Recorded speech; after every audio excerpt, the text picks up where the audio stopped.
Folks, coming to Citizens Bank Park tonight, we're settling in, and then all of a sudden a storm that was supposed to come a little later on came a little early. Roy Halladay had already started to warm up for tonight's ball game. The rains, the winds all began at the same time. Fortunately, the grounds crew got the tarp on the field, so tonight's ball game will begin in a rain delay, much to the chagrin of everyone. Doc sat and watched for just a little bit as he watched the rain fall, hoping it would go by. Hi, everybody. I'm Tom McCarthy, along with Chris Wheeler. Murph will be along in just a little bit, and Sarge later on in the telecast. As you can see over our shoulders, the tarp is on the field. It's still raining here at Citizens Bank Park, so 7:05 is not going to be the first pitch. Roy Halladay was warming up. He is scheduled to pitch tonight for the Phillies against the San Diego Padres. That's always a story. Yeah, it sure is, Tom. You know, Roy Halladay, a lot of people figured he wouldn't even be pitching in the major leagues at this time. He's done a tremendous job to come back to this point. Last time out against Washington, he really struggled in the first inning. He was coming across his body a little bit. Everything was away. You see the right-handed batter. In fact, Davey Johnson was saying, we were feeling sorry for him. And then all of a sudden, Doc got out of that first inning, as competitive as he is, with just the one run, and he started to turn it on after that and was very, very effective for 5 innings. He used his curveball real well in 1 inning. Then he started to throw a lot of these changeups that you see right here, one changeup after another, and got a bunch of strikeouts and was really, really good. So he gave him a solid 6th inning, gave him a chance to win that game, which they eventually did do. This is what Doc did his last time out as far as his pitches. Cutters 32%. You see the fastball, and then mixing in the curveball and the changeup. Well, one constant with Roy Halladay, a guy who's been here the whole time with him, is Rich Doobie. And our Greg Murphy sat down with Doobes to talk about Doc's progress. All right, thanks, guys. Here with Rich Doobie. Roy Halladay on the hill today. Needed a couple extra days because he was battling the flu-like symptoms. Back to 100%, is Roy? Well, I don't know if he's got all his strength, but he's pretty close and feeling a lot better. So those are key things. When you have seen him since he's been back, since the surgery, what have you seen about his progression as he has gotten a little bit stronger, a little bit more in command? Well, again, it's no surprise that he doesn't have full velocity yet. I don't think we're going to see that until 5 months from now. Spring training, beginning of April somewhere. He threw a bullpen the other day after he started feeling better, and it was amazing just the 2 days off, what it did for his arm speed and his body. And then all of a sudden you get at the end of the year and you put 3 weeks of rest, and then all of a sudden he starts his strengthening program again and starts to throw again. I think there's going to be a big change, and it's going to be all good.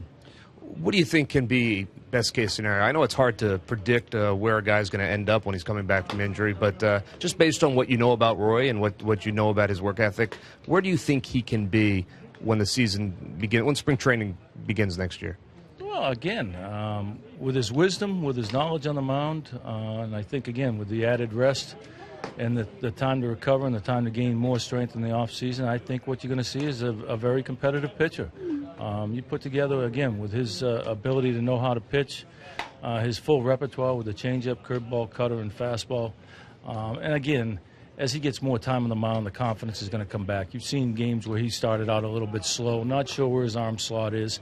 Those are all spring training things that he's going through right now. So, again, I think when he gets a full spring training of repertoire and being able to get the reps that he needs out there, I think you're going to see a guy that's going to be a very capable winner at the major league level. All right, Rich, thanks for your time. Appreciate it. All right, Murph, thanks. So just a few moments ago, Roy Halladay went back into the clubhouse as the rain continued to fall here at Citizens Bank Park. There are a lot of storms in the area, so we'll try to give you an update on tonight's ballgame, which will feature Doc making his 11th start and Tyson Ross making his 13th start of the season for the Padres. More from Citizens Bank Park when we return.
case when it comes to a baseball game as the Phillies take the field behind Roy Halladay. He's ready to go, and it will be nearly an hour rain delay.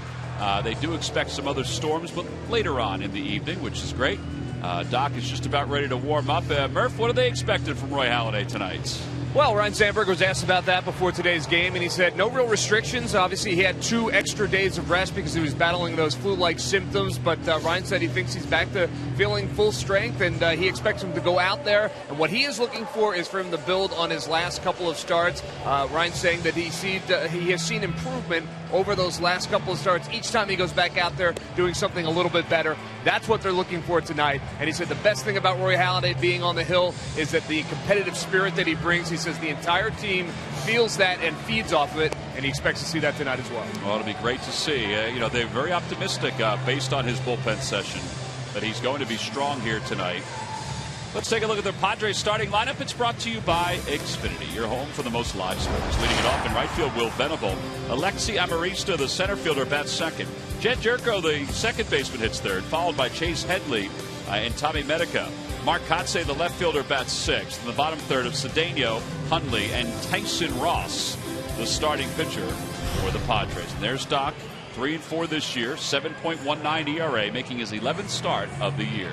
Those are his overall numbers. Very un-Roy Halladay-like, but trying to come back from a bad shoulder, then surgery. Had a few starts since he's been back. Overall, the opposition just hitting .245 against him. Our Budweiser scouting report has to have that fastball command. He really struggled with that early, and that was because he really has trouble repeating his delivery. His lifetime numbers against the San Diego Padres, outstanding. So Will Venable did not start last night's ball game. We'll lead it off for San Diego.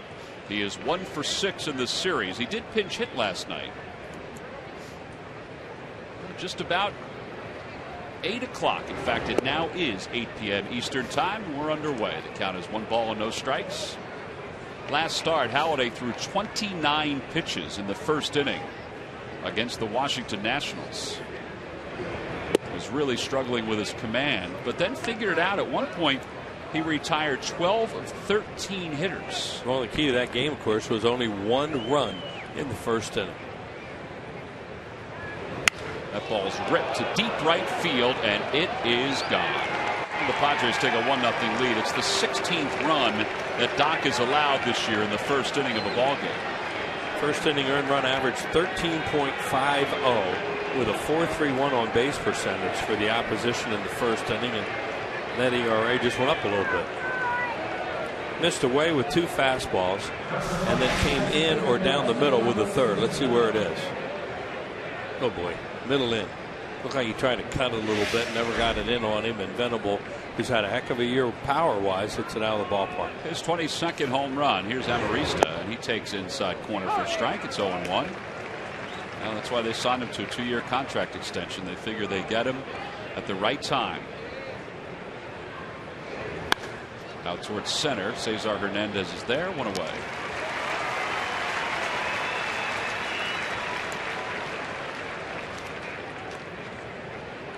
Well, it's time now for our Nissan keys to tonight's ball game. As Tom said, some more rain expected later on. Hopefully it will be much later on. See if they can keep playing good baseball. Like last night, those were some really good runs they added on. And tonight, the Roy Halladay evaluation process continues, and that's kind of ongoing. Even for himself, it's kind of ongoing. Absolutely. Jerko's had a good series. He's 4 for 8. 18 home runs, second most among Padre rookies. See him throw his changeup there, and that pitch was really good for him last time. It's like a split finger. He doesn't call it a split finger, neither does Rich Doobie. They call it a changeup, but it's a split finger grip. 2 balls, 1 strike.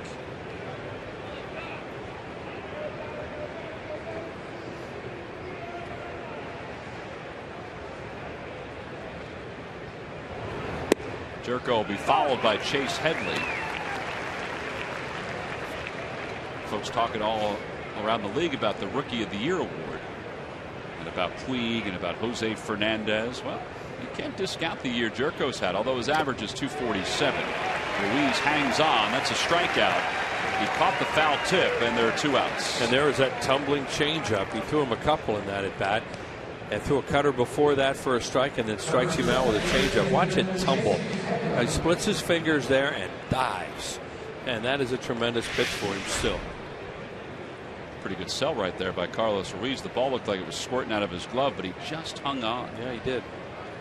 Now Chase Headley. Headley takes a curveball a little low. 1 ball, no strikes. Headley, 10 home runs this year. He's had a very good month of September. That one has scorched it to the seats on the first base side. 1-1.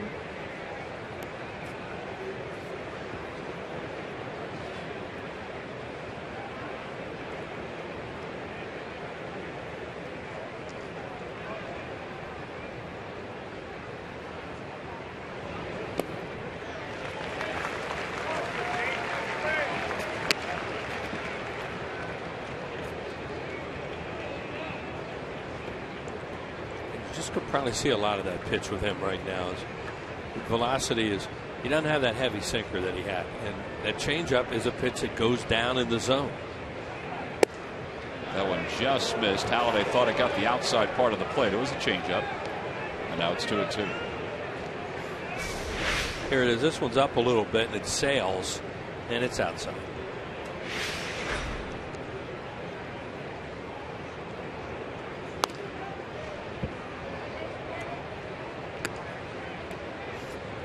Mike Winters is the home plate umpire tonight. Laz Diaz at first, Mark Wagner at second, and Tim Timmons at third.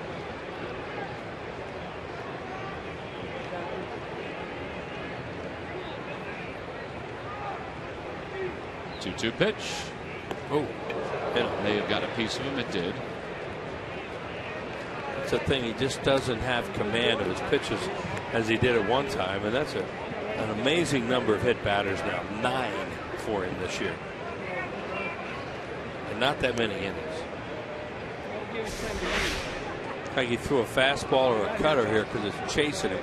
Probably a cutter, and hits him right on the toe. Had that guard there though, and it may have hit off the guard. It might have. So now Tommy Medica, whose first major league hit was a home run last night. How about him? His first 2 major league games, he gets hit off Lee and Halladay. Runner goes, pitches a strike, throw to second is not in time, and it gets past Utley, but not far enough to allow Headley to go to third. That's his 7th stolen base. Here's the home run Tom was talking about last night, and he crushed it. It was a fastball down the middle and deep out of here to left center field. Ball was really carrying last night. Medica this year in the minor leagues had 20 home runs. 18 of those home runs came in Double-A in San Antonio. Outside and low, 1 ball, 1 strike.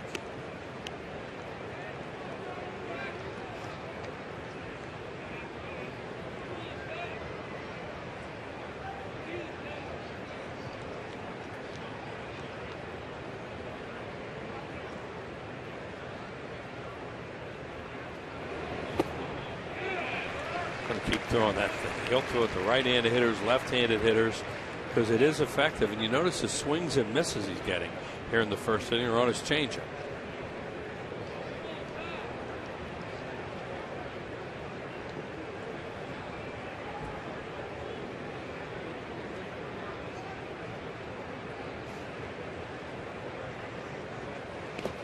Tried it again. It's low. 2 balls, 2 strikes.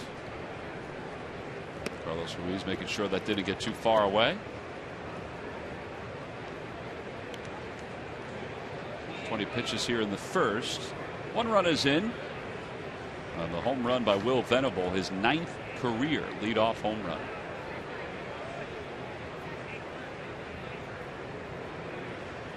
Swing and a miss. He got it with the curve. 2 strikeouts in the inning for Doc. He does allow a run on the leadoff homer, but that's it. He leaves one in scoring position, middle of the first. It's the Padres 1 and the Phillies coming up.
brought to you by Xfinity, your home for the most live sports. Leading it off at center field, Cesar Hernandez. Jimmy Rollins bats second. Chase Utley hits third, followed by Carlos Ruiz and Darren Ruff. Cody Ashley, the third baseman, bats sixth. Kevin Franzen, seventh. Freddie Galvis is in left field tonight. He'll hit eighth. Galvis has been hot lately. And Roy Halladay, of course, will bat ninth. They'll face 26-year-old right-hander Tyson Ross, a hard thrower out of Cal Berkeley, 3-7 this year, but his win-loss record is very deceiving. Very deceiving. 6'6", 230-pounder, 26 years old, originally selected by Oakland. Second round back in June of 2008 over here in a trade. Budweiser scouting report, this guy has some really, really good stuff. Cutter, slider, changeup. And you mentioned the A's second round pick, and he can throw hard. I think maybe his fastball is a little more than that. I probably should have put a little bit more on there. Well, I think you were compensating because it's the end of the year. That's 95 on that one. I think I missed that. Yeah, his fastball is 91 to 97, so the rest of the stuff's good. That one, a little mistake. 91 to 97. 1 ball, no strikes to Hernandez. That's on the inside corner. Right over the top, kind of right-hander. 2 pitches downhill, short stride, and they really have a lot of. Think he has a lot of potential. Ball does kind of jump out of his hand. It is surprising to see somebody that's this tall, 6'6". And I don't want to say you would think his stride would be even longer than it is, but he's striding about, I would say, Wheels, about a half foot shorter than where Halladay stands. Very much a short strider. Mark Graham was telling us that before the game, that to be sure and look for that. You watch where the hole is, where he lands, and where Roy Halladay lands, and it's very different considering they're both 6'6". Yeah. 2 balls and 2 strikes. Ross is a former second round pick in 2008. Hernandez 0 for 5 in the series. Chopper off the plate. That's going to be a tough play. Cedeno charges, bare hands, drops it. He had no chance anyway. So the Phillies get the leadoff batter aboard. Yeah, put in play. Here's a short delivery. You see where the hole is right there? That's where he lands. This one over here is where Roy Halladay lands. And they're both the same height. Whatever works for you. But as you mentioned, that downward plane, they do feel like that gives him more of a downward plane. Right. Now Jimmy Rollins.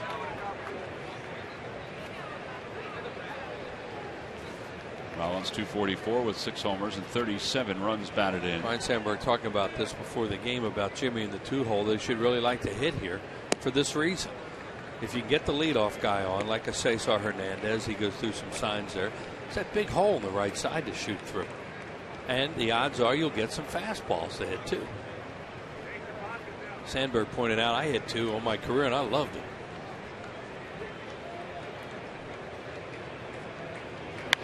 Ground ball, just foul. Here's a home run he hit right-handed last night. Nice short stroke, number 199. Figured he'd get to 200 this year. Taking a while to get to 199. Still some time left to get to 200. That's a lot of home runs when you consider the stolen bases and doubles he has too. Tonight's Lucky McDonald's Phillies home run jackpot contestant is Tony Fabro of Levittown. Phillies hit a home run in tonight's ball game. Tony will win $100. 2 balls and 1 strike to Rollins.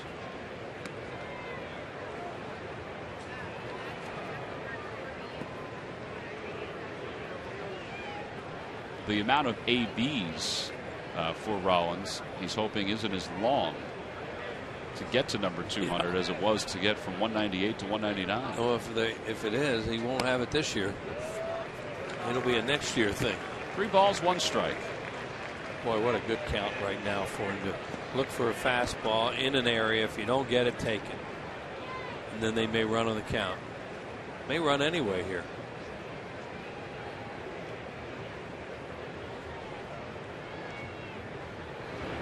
And a line drive base hit it to right field. Hernandez held up just to make sure it dropped. There's a whole thing about hitting 2 and all the fastballs you have a chance to see.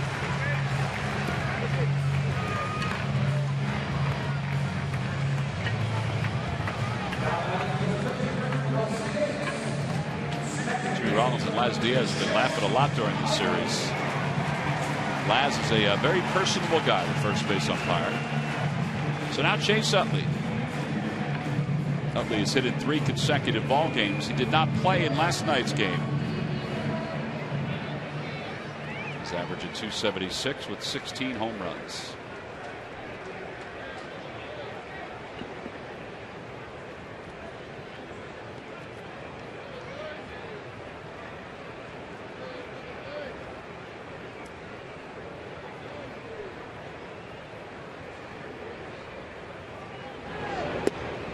Ball, no strikes. Toyota Major League Scoreboard. It was peaceful today in Miami, where the Braves defeated the Marlins 6-1. Freddie Freeman did homer on his birthday.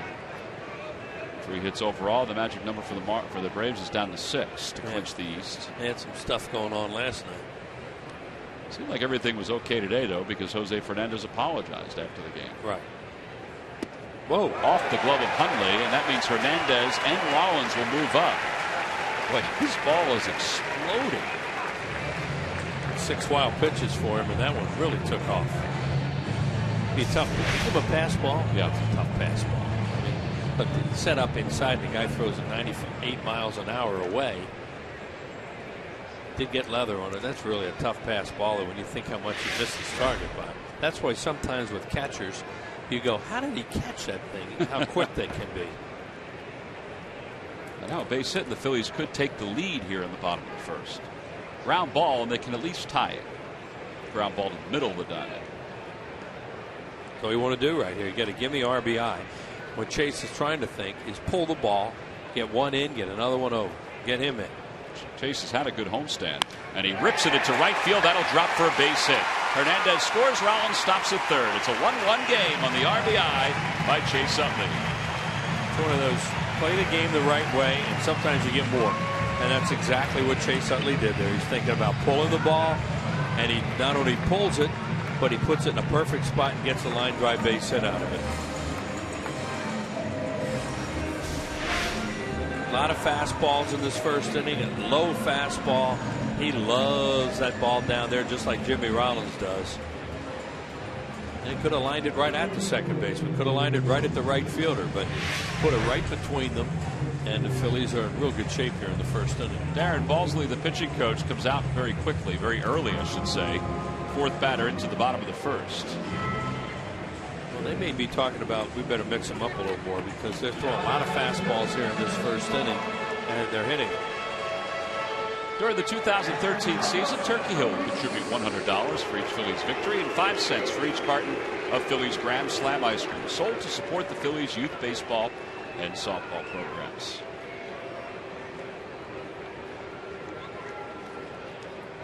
Carlos has 1 hit in the series. He's hit in 2 straight. Did not play game 1.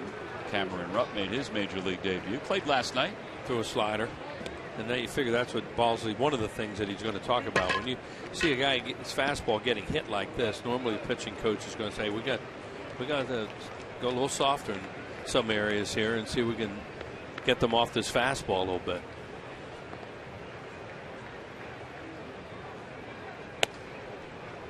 Another one.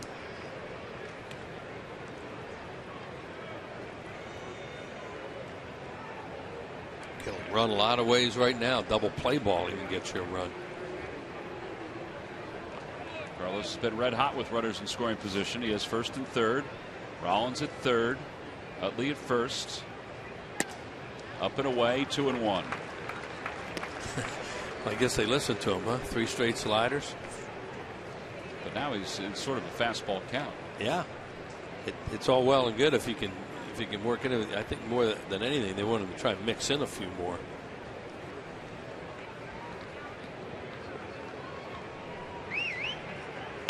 A liner toward the alley in left center field. They're not going to get that one. It's going to go all the way to the wall. Rollins will score. Here comes Utley right on his heels. A 2-run double for Ruiz. It's a 3-1 lead. That's a pretty sweet swing right there. That really was. It's amazing when Carlos is swinging the way that he is, how short his swing is. As a catcher, he's thinking, well, they tried these breaking balls with me. As you said, he's in a fastball count. I may get a fastball. Let me lock into one. Oh, did he lock into it? and right up the alley in left center field. And with a guy like Utley at first base, you're going to get 2 out of it.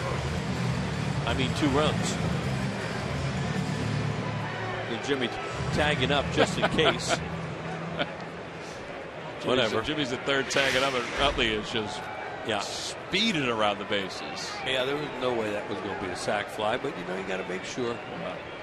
He had the luxury of making sure. Yeah, but then he better move.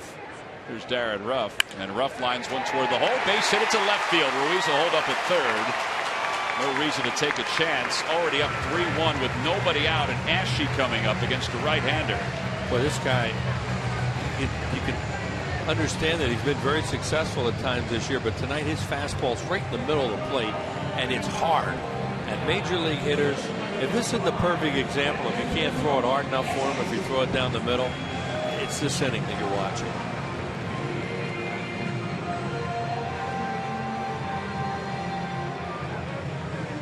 Well, the Phillies have a runner at third and a runner at first for Ashe. He's 4 for his last 12 with runners in scoring position. He's also been a guy that even if he makes an out in this spot, it's usually a very productive out. Takes a slider. It's 0-1. Good job by Cody Ashe right there. See, recognize the breaking ball and not swing it.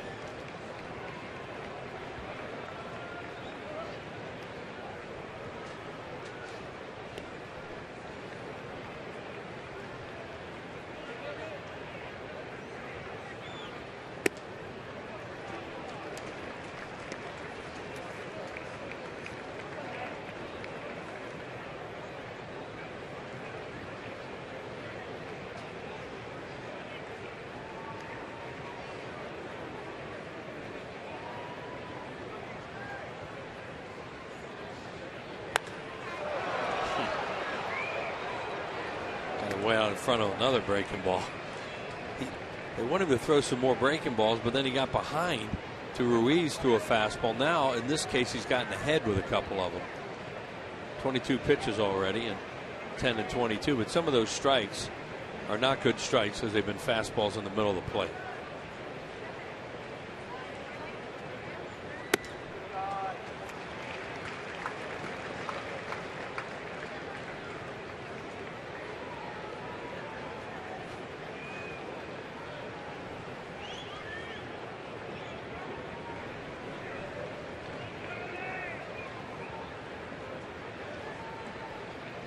Two balls and 2 strikes to Ashe.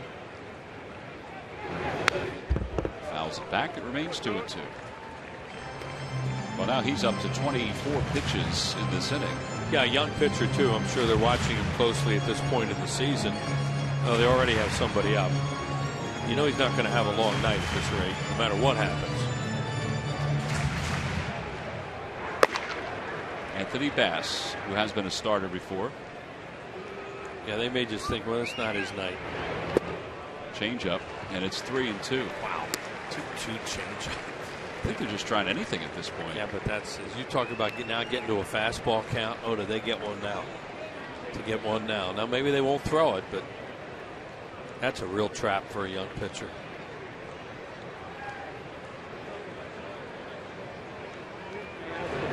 Inside, ball 4, and the bases are loaded. He went back with another slider. So that's the first walk. 6 men up, and all 6 have reached base. And Kevin Franzen is due to come to the plate.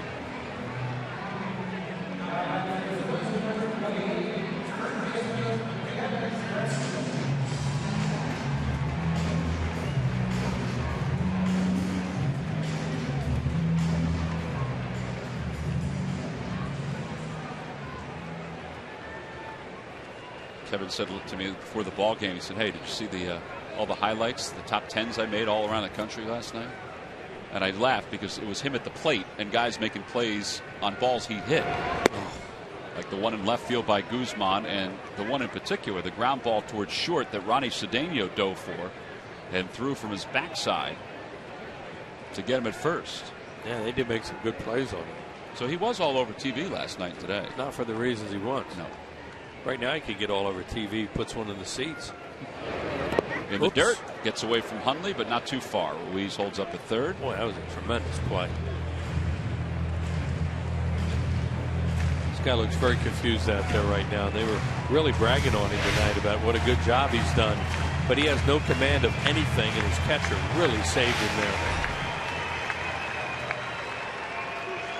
That was a hard ball to block.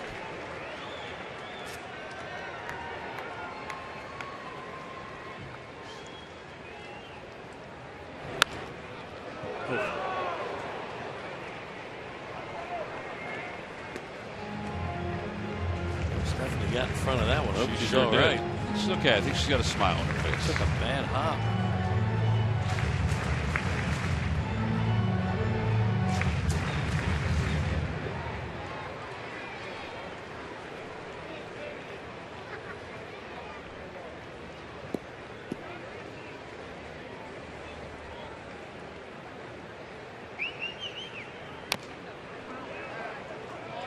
He's got to beat at least one ball off 1 foot. Maybe in every at bat, but at least in the game, in the course of the game, at some point. Speaking of that, Ben Revere went south tonight. Yeah. On his way to Clearwater, getting ready to play some games. He was pretty excited about leaving here. He was. Took batting practice again today, and was moving around without any pain whatsoever. 1 ball and 2 strikes to Friends with the bases loaded. Swing and a miss. He got him with a slider, and that's the first out of the inning. There's one of those nasty pitches that he can throw and has done a very good job with this year. Gets a big out there.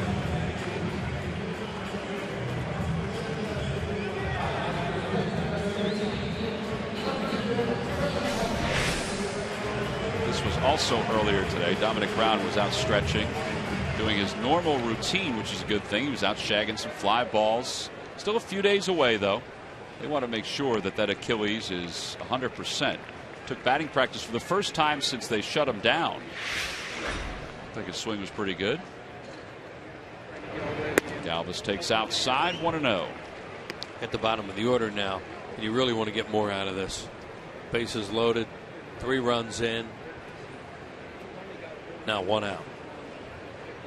Well, this is the important guy right here. Right, because Doc's struggling a little bit offensively, especially against a pitcher like this. They throw behind Ruiz, who gets back.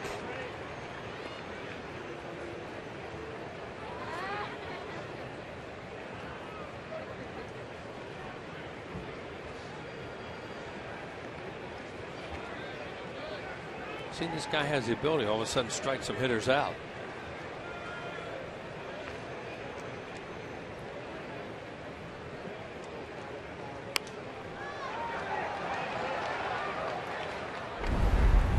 Freddie had a big game last night. This was the power part of it. He got a fastball a little middle in, hit it out of the ballpark. And then later on did a lot of really good little things to help his team get some more runs.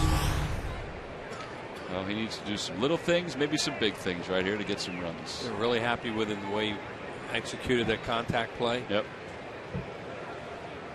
1-2 pitch to him. Swing and a miss. He gets him with a slider, so back-to-back strikeouts. Yeah, he's going to get out of this now, probably. The odds are with just 3. You got to give him a lot of credit because this guy was a 1-hitter away from being gone, and now he may stick around for a while.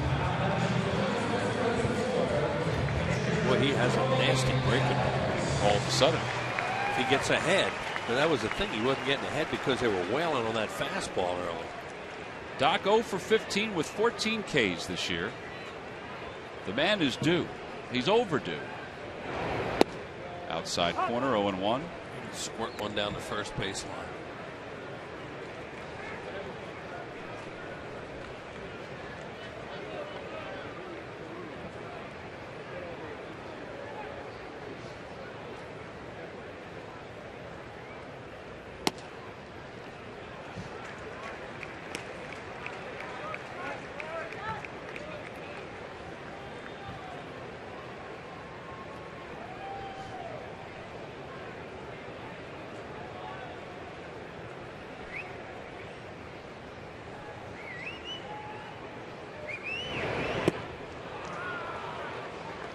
That's not fair. That really isn't. You know. Well, whether it's fair or not, it's going to happen. He's going to get the same pitch right here. Throw a nice slider when he can throw 98. He's going to get the same pitch right here, isn't he? Well, I guess. I mean, you throw a fastball by him. Got the same pitch. It was a little farther outside. There's no need to embarrass him. It's like you said, though. If he makes contact, it could go right past Medica at first. The odds are if he makes contact on a fastball, it's going to go right at Ryan Sandberg. 2 balls, 2 strikes. It's low, ball 3, so the runners will be off. They appeal, no swing, says Laz Diaz. That's what I mean about throwing all those sliders.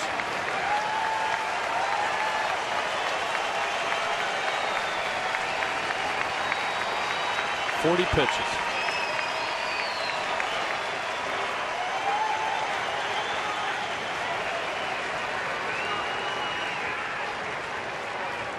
Runners go, the 3-2. Low, ball 4, and Doc walks to force in a run. Well, maybe Galvis's at-bat wasn't the important one. Threw him a breaking ball. That's ridiculous. Here comes Bud Black, and he may have felt the same thing. Yeah, you're glad to see it. I mean, but a guy throws as hard as he throws. Why would you throw all those sliders? It's good job by Roy Halladay, though. So that's it for Tyson Ross. His night is done after 41 pitches. His line is not complete yet. The Phillies have scored 4 times here in the bottom of the first.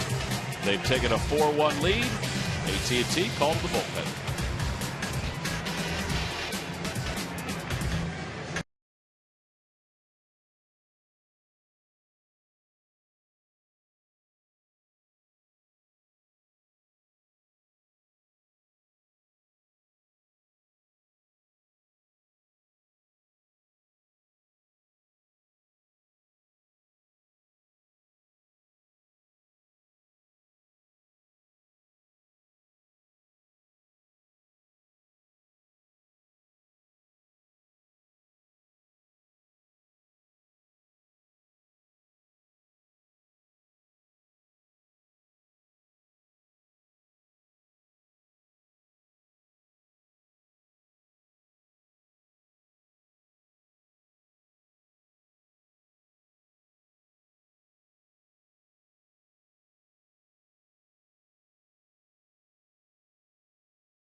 Take it away. Yeah, why not? Talk some football with this guy, the quarterback of the Philadelphia Eagles. Mike Vick is here tonight. Welcome to Citizens Bank Park. And, football fans in this city, they're just buzzing right now. That had been a lot of fun to be a part of what you guys were a part of in your first win the other night. Well, they deserve it, and it's up to us to continue to keep it going. We understand that, this city loves football. They love all their sports, and we want to win. We should explain that Mike is here because of part of the Eagles Youth Partnership and WIP Radio, their Radiothon. And it was watch a baseball game with Mike Vick. He's with a group of kids from the area. Let me ask you, during training camp, there was a lot of talk about what the offense would look like. When did you get a sense that it was going to look as frenetic as it did the other night? Because you guys held back a little bit during the exhibition season. Well, preseason, we got a good feel for what we wanted to do. It's nothing like going out there and actually doing it in the game-like situation, and to be able to go out there on Monday night and execute it full force only gives us confidence moving forward. I think we all feel good about it, but at the same time, we can't get complacent. We still got to understand that it took hard work to get to this point, and we got to continue to work hard. 1 down and 15 to go. Hopefully some more. Mike, thanks for your time. We appreciate it. Tom, we'll send it back to you. All right, Murph, make sure you get out of there. It looks like you're going to be tackled by those kids. Cesar Hernandez up for the second time in this inning. He began the rally with an infield single. Anthony Bass is the new pitcher for the San Diego Padres. That one's in the dirt. 1 ball, 1 strike. Boy, a base hit here by Hernandez. A sharply hit base hit to right center or down the right field line. And a couple more runs could score easily. I'm not saying he's going to clear the bases with Doc at first, but right. They are playing shallow, and they give him a lot of room in the alleys.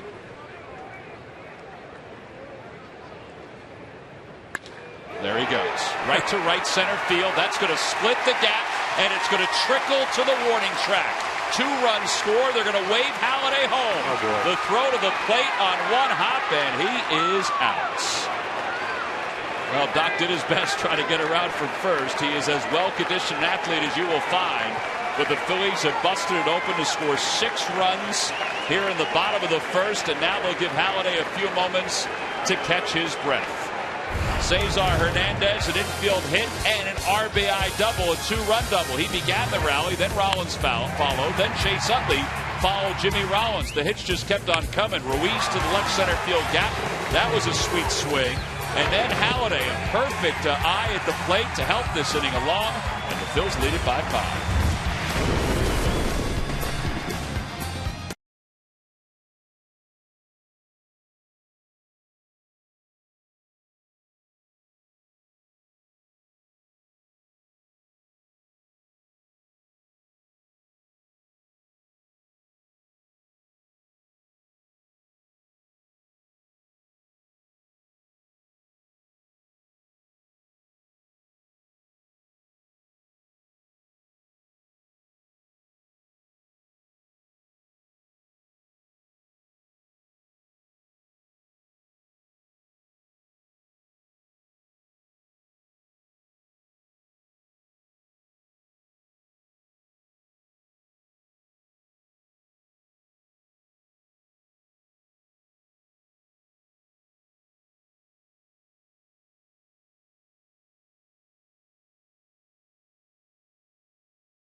$1 Dog Night, the last one of the 2013 season.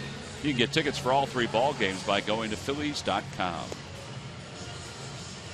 Now, the Phillies scored 6 runs on 6 hits. In the bottom of the first inning, they sent 10 men to the plate. Juan Samuel, he got a little aggressive with Roy Halladay, and Doc laughing with Juan Samuel before Halladay went out to the mound to warm up. The only thing I could figure is Sammy thought that ball was going to go all the way to the wall. Amarista cut it down. You know, he right there, he knows he's out by 30 feet. I don't know, just hopefully he get his wind out there and get ready to go. So Ruiz just went out and just checked on him. Yeah, it's really hot here. Yeah, the only thing I say, I think Sammy must have thought that thing it slowed up when it got out there. It did. He hit it died hard at the track. Yeah, it did. It got out in that wet grass out there, and it looked like it just kind of died.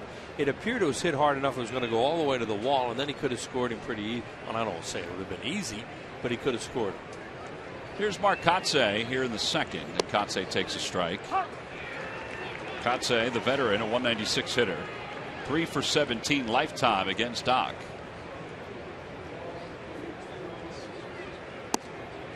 Just missed inside, 1-1. Back-to-back cutters.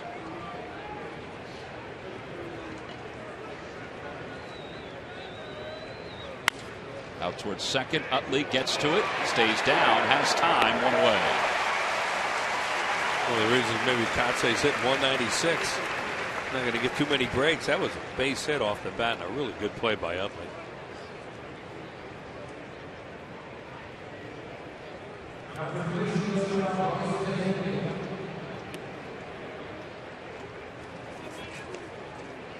So now Doc will face Ronnie Cedeno. Cedeno also has some at-bats against Doc, 1 for 6. Tyson Ross in his last 2 outings had only given up the 1 earned run. And 10 strikeouts in 12 innings and 15 strikeouts in the 12 innings. Just an off night for a young pitcher who will probably take something out of this.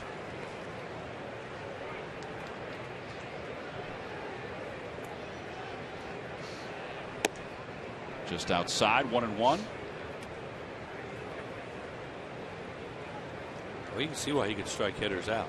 He gets ahead of them. Well, the fact that Doc was able to work out the bases loaded walk was a gigantic moment in that first. Yeah.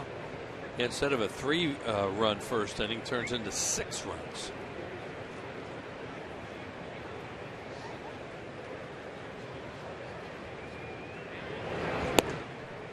Just a bit outside, 3-1. It's kind of like the way it's kind of what he was going through the last time out. Just missing off the outside part of the plate. Well, in the first inning of that game, for a while, everything was way off the plate to the right and then inside the left-handed hitters. Look at that. That's a big league pitcher right there. That's a horse. That's a front runner. Is what he is throughout his career. That you gave the man a lead and he won the ball game. A 1-out walk. Here's Nick Hundley, the number 8 batter. He's sucking wind out there a little bit right now. At least you're at the bottom of the order. Yeah, and Anthony Bass will bat. Right. They're going to bring, even though they have all those pitchers out there, you'd think they don't want to keep, get another guy out there right away. Although if they get 2 men on, he's going to hit.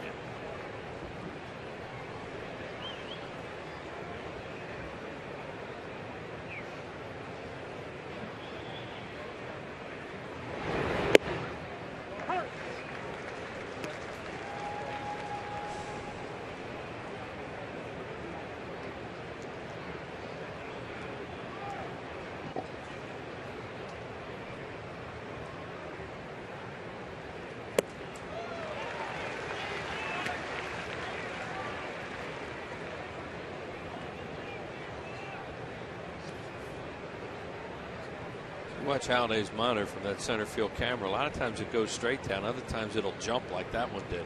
That one jumped away from it. A right-handed hitter. Just inside, 1-2.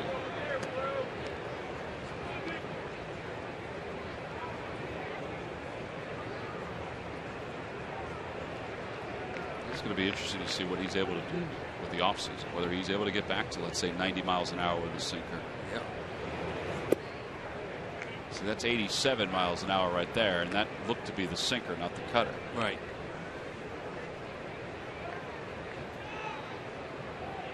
Used to see him pitch with Toronto. That sinker of his was so heavy and ran so much, and he had it when he came over here too. And a called strike 3. Got him with a cutter. Second strikeout would make it 3rd for Halladay. First looking. 2 outs. Anthony Bass coming up. That brings us to our Mazda leaders. And Doc, as far as the Phillies pitchers go, is second behind Grover Cleveland Alexander in winning percentage at .659. Ron Reed down there came in, swooped in, and got a lot of wins as a reliever here. Halladay is 58-28 as a Philly. The Phillies are 64-36 in his starts. And he's 14 games over 500 here at Citizens Bank Park. Now the 0-1 pitch to Bass. Swing and a miss, 0-2.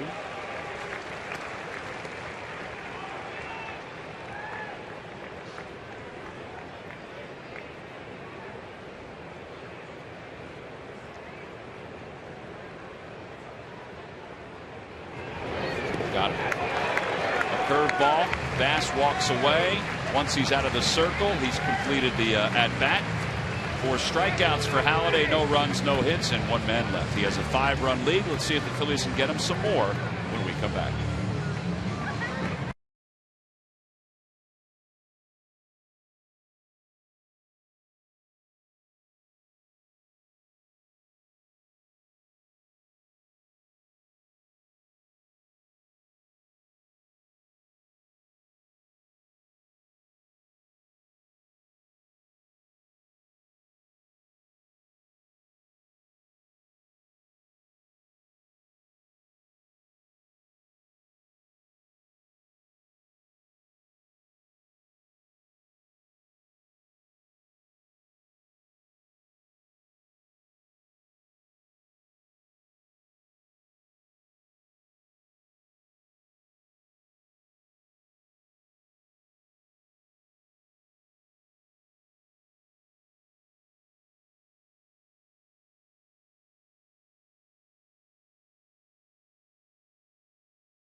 Download the free CSN Sports app today.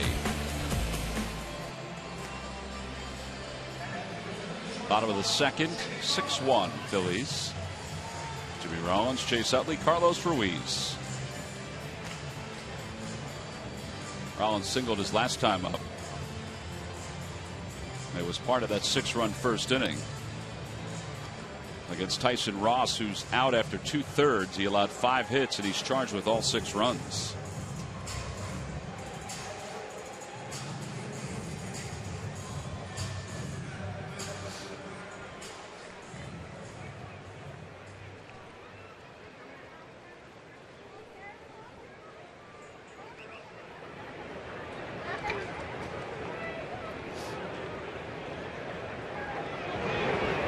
First pitch is over for a strike. Last time the Phillies had 6 hits in a row, or 5 hits in a row to start a ball game, was back in 2012 in September 20th, 2012. So they didn't do that at all here in 2013. Not that it's easy to do that. That was that game in New York, wasn't it? That night that it Tyler was. Cloyd pitched Yeah. against Hefner. That's exactly the night. They were all singles too. A little better tonight. There's some extra base hits in there. Yeah, they had 6 consecutive hits in that game. They had 5 tonight and then the walk. And they were all singles, and all those runs scored and were charged to Hefner, the starter. It was an easy night for the starter Tyler Cloyd. That was a makeup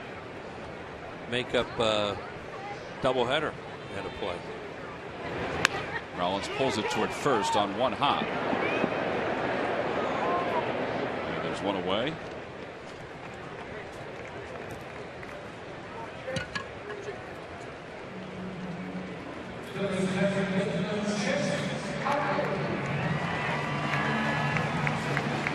Chase singled home the first run for the Phils in his last at bat an inning ago. Now it's 55 RBIs.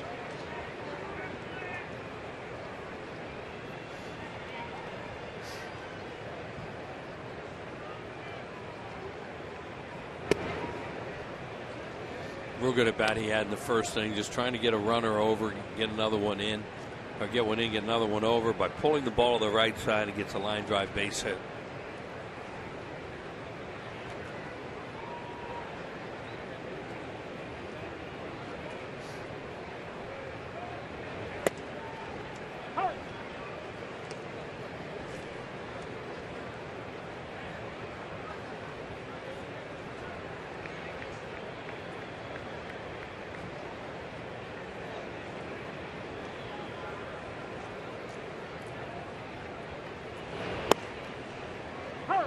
Two now to Chase Utley.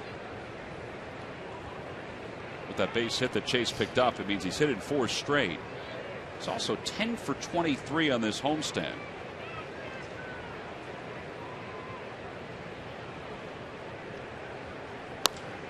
Looks that foul.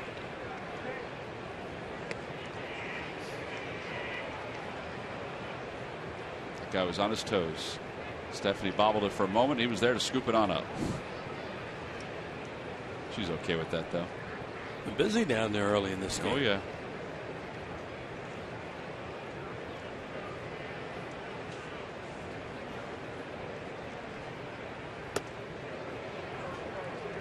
Anthony Bass last year won 2 games for the Padres. He did start 15 ball games throughout his minor league career. It was only 1 season, his first, where he was primarily a relief pitcher. Change up.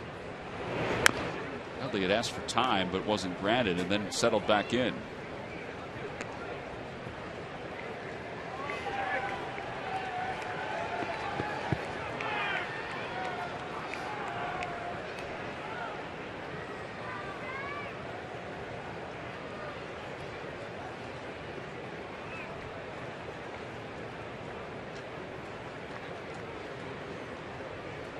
Another one when he shook it off.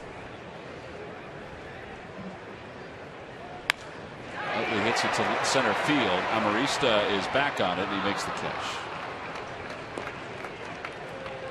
For years, StubHub has been the place to find great Phillies tickets. So this season, you can get more with your tickets thanks to StubHub Fan Rewards. So get to StubHub and grab your seats today.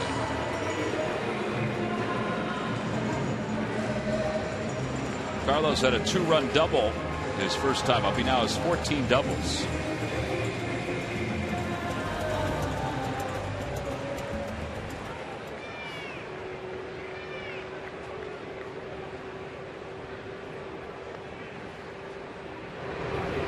Back toward the middle, another base hit.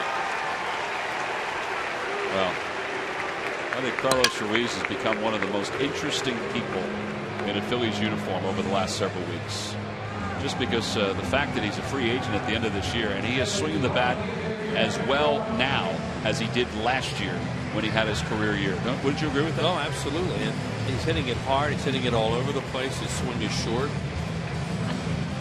Catching and throwing well. He's still a really good player. And we don't have to make those decisions. Oof. Darren Ruff also singled his first time up. He's hit in 4 straight. His average at 255.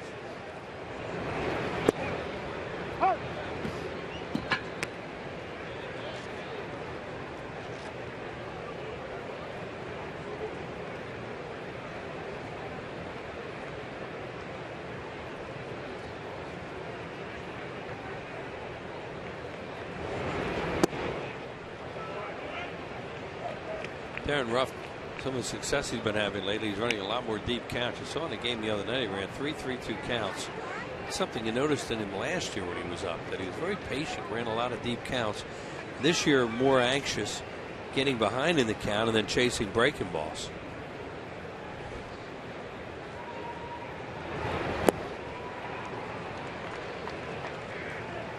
Well, there he chased one that was out of the strike zone. Is that breaking ball? Yeah, it was a slider.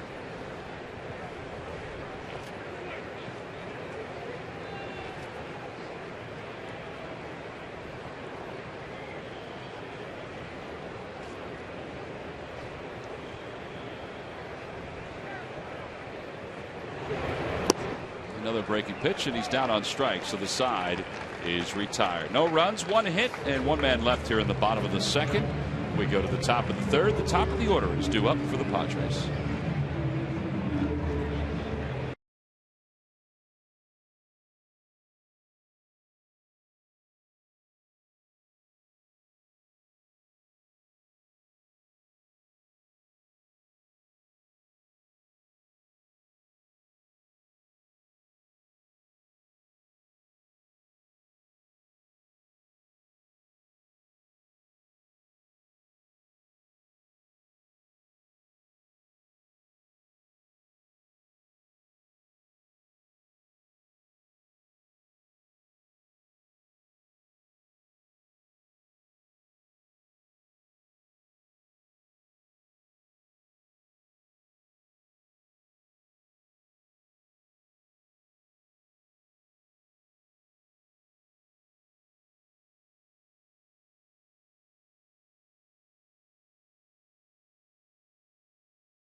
Your answer on the subject line.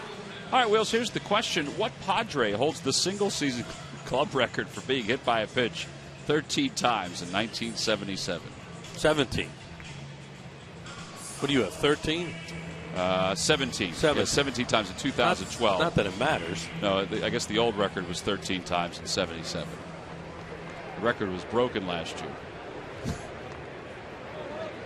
Okay. Here's Will Venable, and he takes on the outside corner. It's 0-1. She didn't call that one a layup. Well, it's at least it's at least sooner. You might remember it. Is the guy around? Is he still on their team? Technically. Okay, could be disabled. It could be. Just trying to help the fans. 1 ball and 1 strike.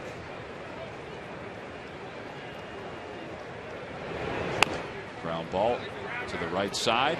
Nutley has it. Flips with the glove and away. You can do that with those little gloves. Second baseman have a small glove.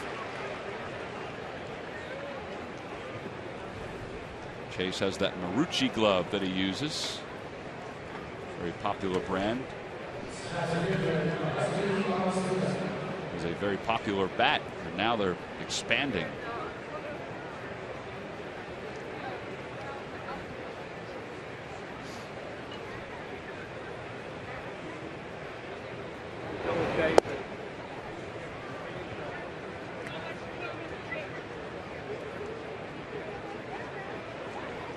One ball, no strikes.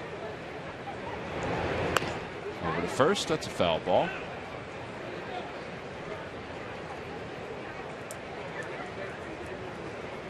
Doc at his last outing against the Nationals, and again he has a couple extra days rest for this one. Through 99 pitches, he did walk 5, hit a couple batters, but 3 of those walks were early on. Inside, 2-1.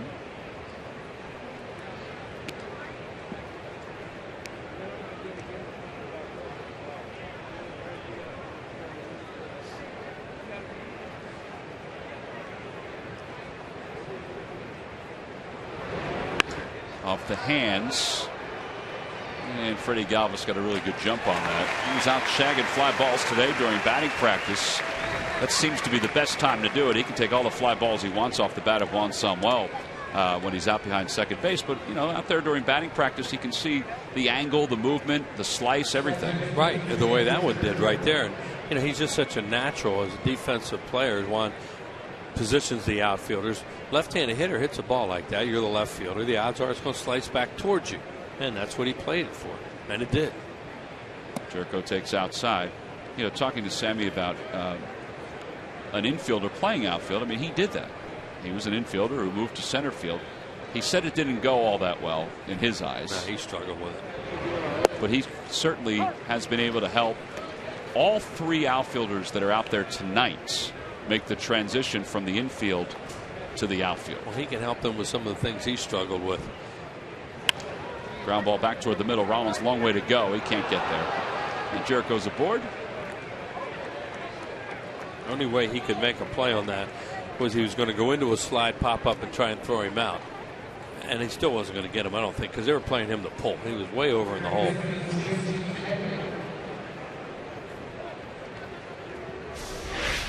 See right here, he's going to slide and then try and pop up and never really gets to it.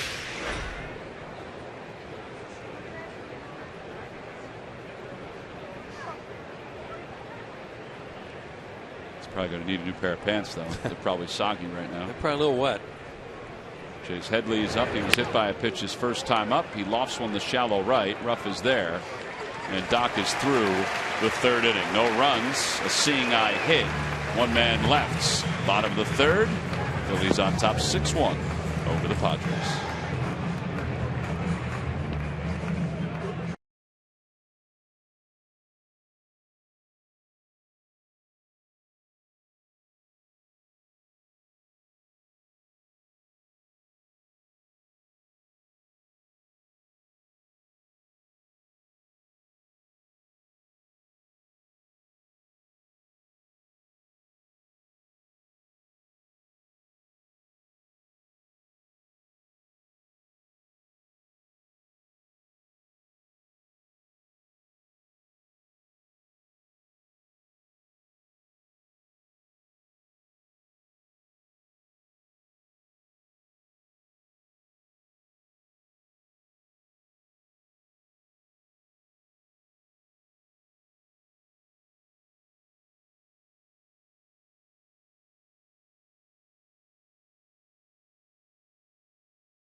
And by Citizens Bank, where good banking is good citizenship. Is it a time you experience good banking?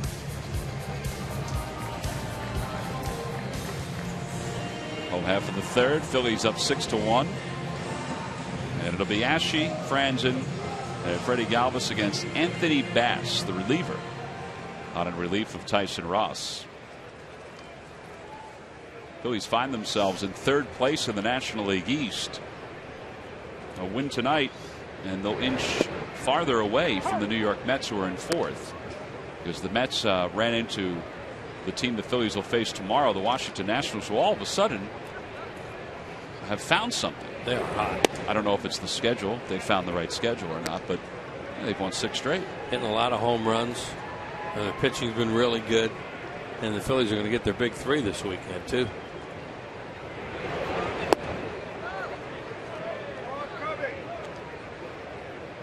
One ball, 2 strikes to Ashe, who walked his first time.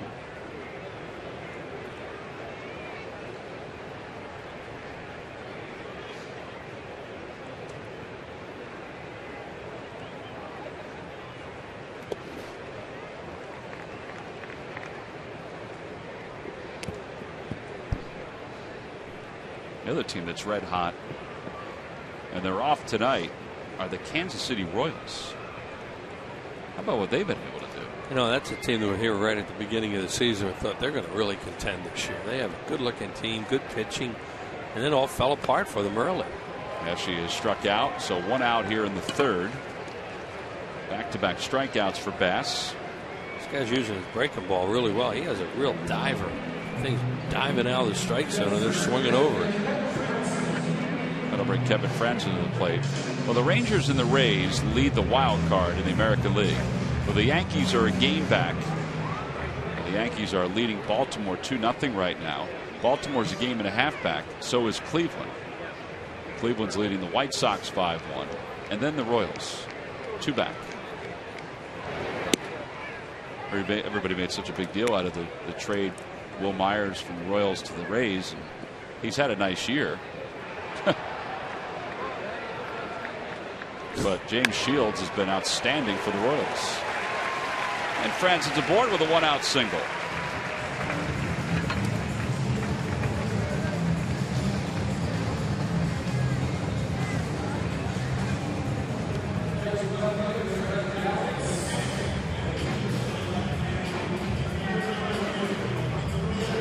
Good job by Kevin Franzen. Hits that ball hard where they can't catch it.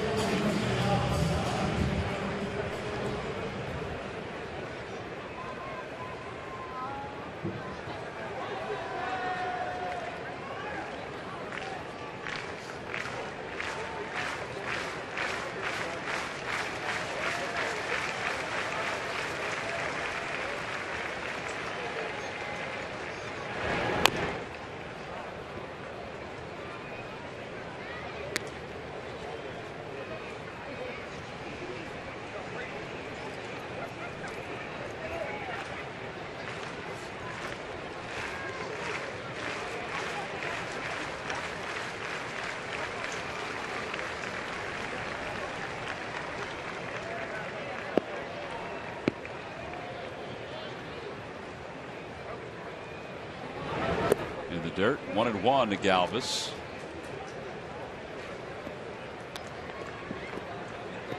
Ready taking a long look down at Juan Samuel in the third base coach's box.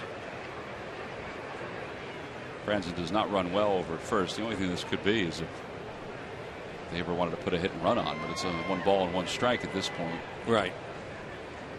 And they saw that looking going on down there, so they move over. And that's what the little cat and mouse game goes on in the dugout, with whoever's calling Juan Samuel giving the signs to the Phillies hitters, of course, but whoever's doing the running game down there on their bench. Liner towards second, over the head of Jerko, a base hit. So now Halladay could sacrifice with 1 out, or try to. Right, he'll be up there to do it, or to try to do it. He has 1 this year, 26 of them in his career.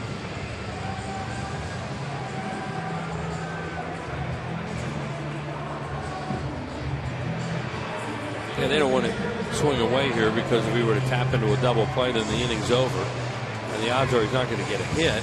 And Roy can get the bunt down, which he works at. Maybe they can get 2 runners into scoring position, pick up a couple more with 2 outs. Well, the Padres think so. I think everybody in the ballpark thinks so. Right, and he wants to try and bunt this towards the third baseman. Runners lead off first and second. Halladay squares, takes strike 1. It's 0-1. I think he thought that was a little low.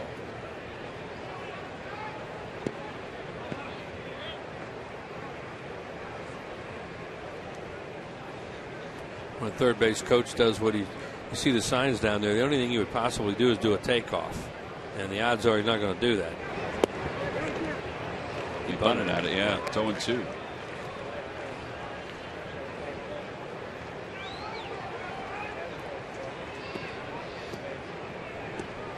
He just can't understand why he's not better at this stuff this year. Because he did okay with it before. He could get bunts down and hit a little bit better.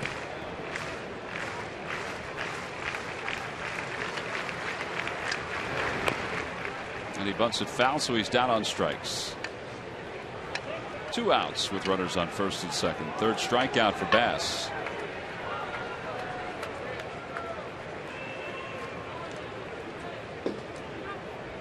And Cesar Hernandez is going to take his sweet time getting up to the plate, partly because the Padres are laying down some signs.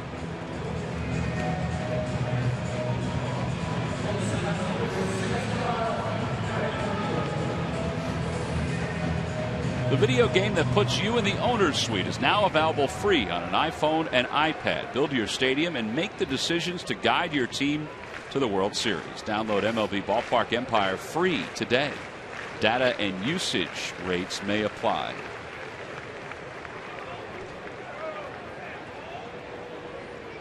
Cesar Hernandez is 2 for 2. He doubled home a couple runs his last time up. First batter that Bass faced. Hernandez can drive the ball in the alleys. That was your point when he was up last time, that they were overshifting him a little bit. And shallow. And shallow. And he's not necessarily, he's not a pity patter up there. Maybe they saw him swinging and miss those changeups last night.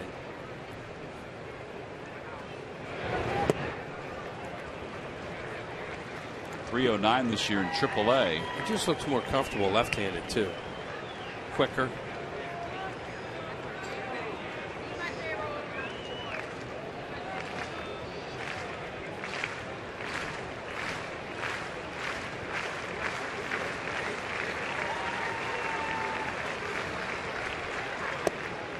Lays off a changeup, 3-0.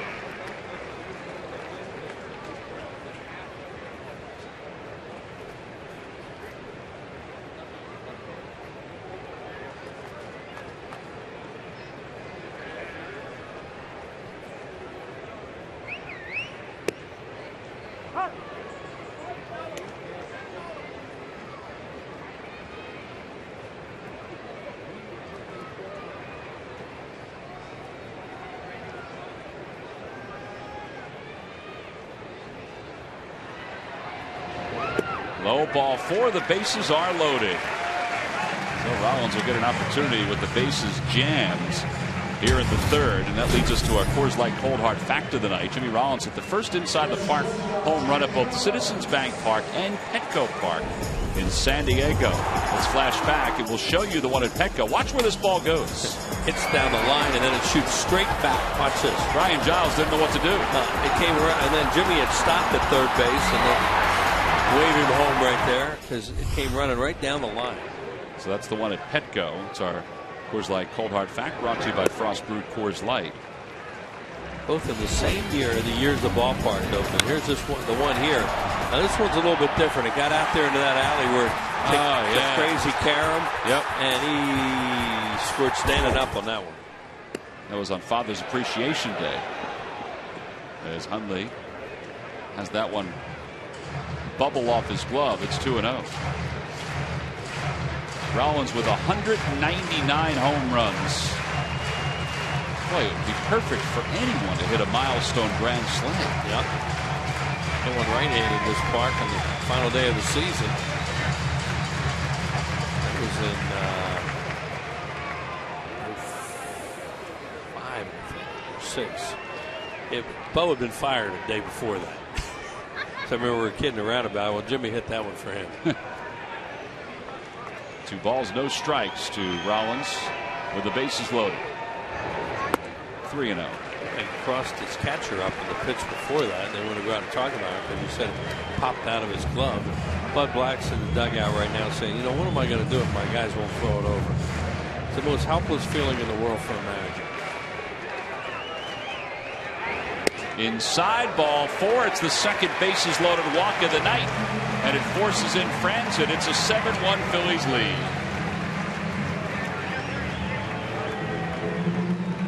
Back-to-back walks, and Bud Black is going to the phone again. Well, they have a lot of pitchers available. Use your starter. Normally, when you lose your starter in the first inning during the regular part of the season, it's a disaster. It can be for 2 or 3 days after that. Have a domino effect. In this case, they do have bodies available. Well, this is a long road trip for the Padres. They have to go to Atlanta, then to Miami.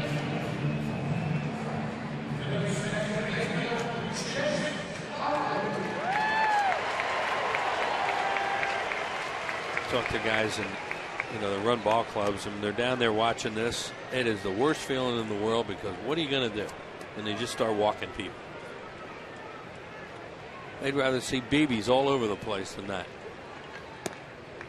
Breaking ball over for a strike. It's 0-1. Wouldn't mind to see a BB right here. Sure. Tommy Lane, lefty.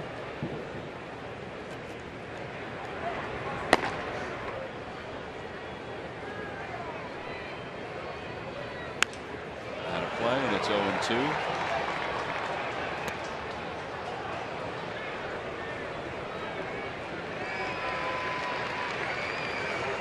th at bat for Utley. Looking for his 100th RBI with the bases loaded. Got a little symmetry going, Will. Yeah. May have just talked him into something.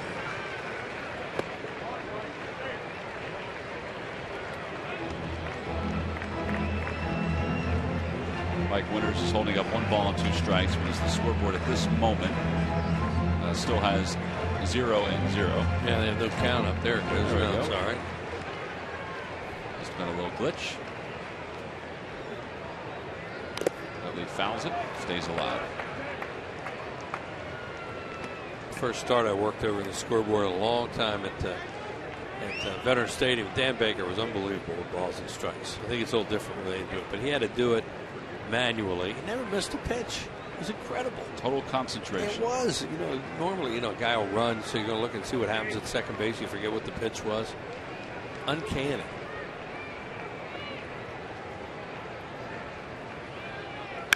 Out toward the middle, and Cedeno's there. He'll just run it to the bag, and he beats Rollins.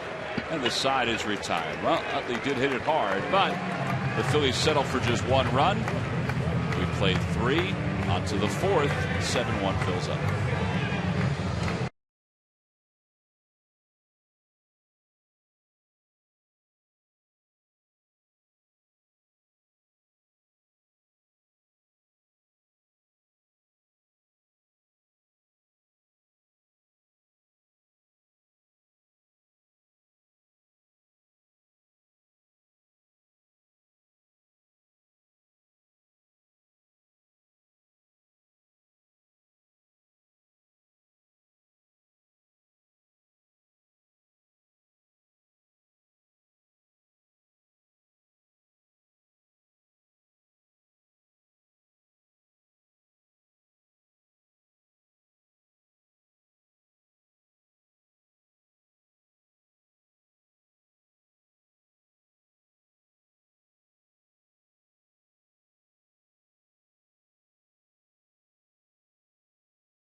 if you're snacking in the broadcast booth, you're liable to have a few swings and messes, even mustard on your best clothes. No need to worry. If it's a spill or worse, W.B. Mason has an all-star selection of cleaning products to mop it up. Phillies with 7 runs on 9 hits. They have walked twice with the bases loaded, which has certainly helped their cause. Sarge, a whole lot of offense before you got into the chair tonight. Well, you kind of like that first inning, don't I never remember seeing them get that many hits in a row this year. Hasn't happened this year. Well, then there you go. At least in the first inning, 2012, Boy, September, last year. Helping out your teammates there, first and third, and getting those easy RBI situations.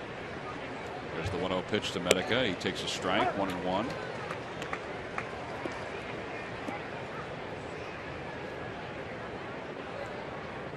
Medica struck out his first time up.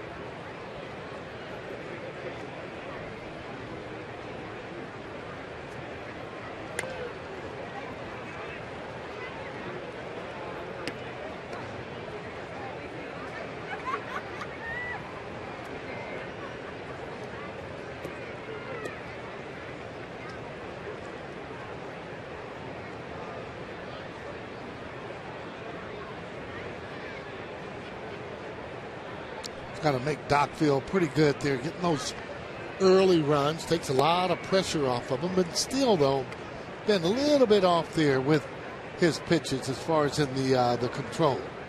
Only giving up 1. But you're used to seeing him right around the plate just about on every single pitch, and that will come. Out toward right center field. Ruff's not going to get it. It's going to take a 1-hop off the scoreboard. Medica runs pretty well, and he'll get to second base. He's standing with a leadoff double. His first big league double. I think the one thing that stands out, and I guess we suspected this would be the case, is that it takes more pitches for Doc to get the outs. Yeah. Whereas before, and it may be again next year, he was able to use a minimal amount of pitches to get the outs. Yeah, I think a lot has to do with not being able to have that same velocity that you could go in there with that one pitch, strike the hitter out, or else even jam him. And now he has a tendency to more or less finesse those particular hitters. Good pitch. So that's a 2-seamer right there, and that was a good spot for it against Kotsay. He didn't think it was a strike. He grounded out to Utley his first time.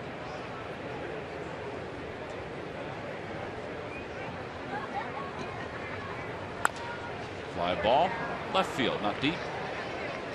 Galvis is there, and Medica goes back to second. And I guess that, like anything else that you're used to, when somebody is doing something differently, when you're doing something differently, it just takes a little time to get used to it again. That's a good point.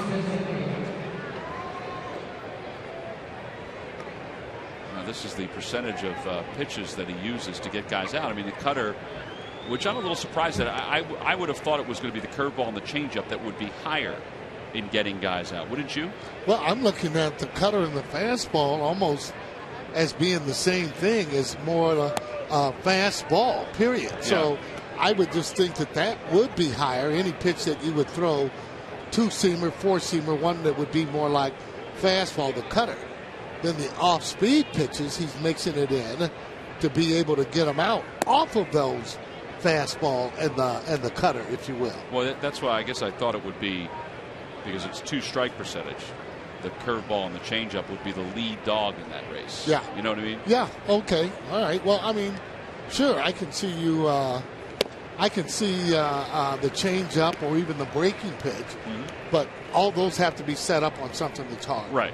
And again, that cutter isn't thrown as hard, as you know, and it's going in on the hitters, but still setting them up. But that adjustment he does have to make for sure. There's a strike. Yep, 2-2. Now that was a changeup at 79. You know, keep in mind a lot of the hitters too. They're still looking for the same old Doc, so he's still able to get guys out just about on reputation. He threw a changeup with 2 strikes. That's what I was talking about. You know, sometimes even maybe not 2-2 as much as, let's say, 1-2. Maybe he's behind when has 2 strikes now, more so than what he used to be. Yeah. Well, before, too, you remember that 94, 92, 93, He was throwing. He was coming right at the hitters, but more importantly, putting it in a pretty good spot. That's a good pitch. Sure was. Maybe a little low. It's 3-2. It has started to rain just a little bit here in Philadelphia. Take a look at it. Is that ball a 2-seamer? It's going to come right back. Look at that frame drop. Try to bring it up a little. Popped him up. Franzen over toward the dugout and just out of reach.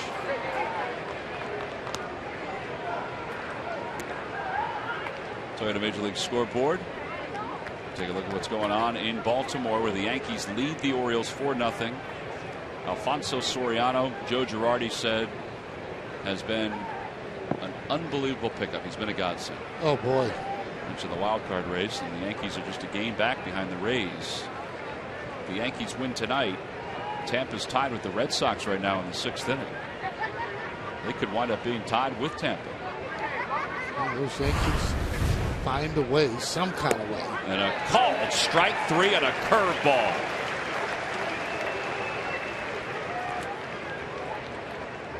Five strikeouts for Halladay. There's a pitch that he hasn't actually seen. He just freezes them on that pitch there, and it is a strike, more or less a hanger, to be quite frank. Look how high that pitch is. And once that hitter gets in that position where it almost looks like he's ready to get on a horse, not going to be able to catch up.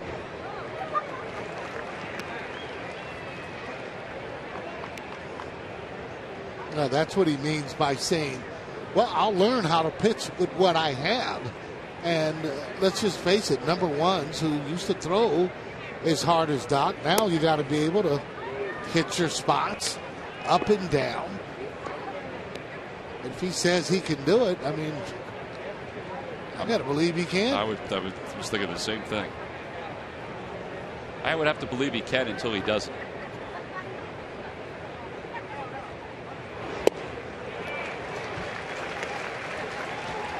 And usually the people that will let you know will be the hitters. They'll let you know if you're through or not, just by the way that they're swinging and the way that they end up making contact off of you. Swing and a miss. He got him. Back-to-back strikeouts for Doc. One with a curve, the other with a changeup. He has 6 on the night. No runs, 1 hit, 1 man left in scoring position. Ruiz will lead it off when we return.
Times are waiting. Designated driver.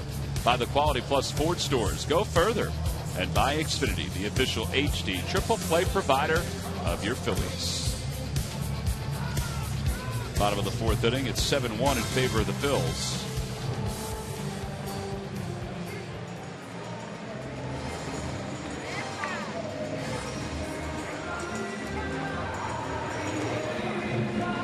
Carlos will lead it off.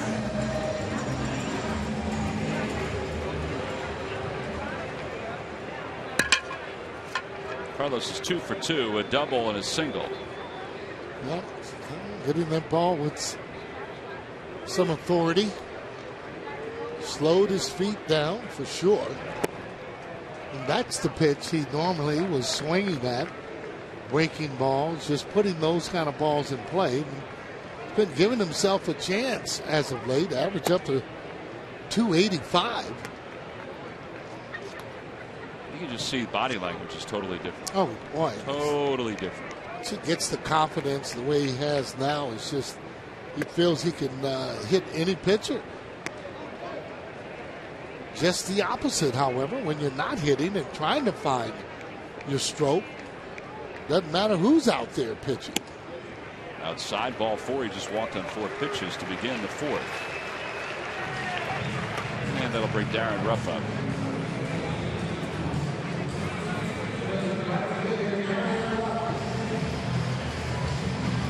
Ruff is 1 for 2. Talked to Darren today at length about actually hitting the slider. Obviously, I'm sure he has heard that enough, that particular pitch, on exactly what you need to do in order to hit the pitch. It's a pitcher's pitch. But mainly, he sees it, and he sees the dot on that little slider the way that you're supposed to. But when you see the dot, you know, unless it's really backing up, that's a good slider. And he said that that is the one that he has actually been swinging at, that one that's down there. But what he has to do in order to hit it, it's simple. You got to get it up if you can, and it has to start in a certain area in order for it to be a strike. So the ones that have big break has to start a little more inside than some of the others. But I was impressed, though, with his game plan on what he's trying to do to rectify the problem, and at least he understands what he has to do, and it'll have to be stopped swinging at that slider like that. I only know too well because I swung at so many of them until it became the easiest pitch to hit after practicing them. What's some of the things he's going to do to try to lay off this pitch? Well, he's got to recognize it first, where he's in a fastball mode on that swing, and as soon as he recognizes it, he'll see the spin and know that that is going to be a breaking ball. Is Bud Black, pitching coach, actually going out now. All right, Bud Black is going to make a double switch for the Padres. He already went out and talked to Mike Winters, the home plate umpire. So as Ruff is down on strikes, the Padres will bring in a new pitcher and a new center fielder in this ballgame. The Phillies are on top 7-1. So they'll bring in Tommy Lane, the left-hander. I'll tell you about him when we come back.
look ahead to the rest of this Sunday's games.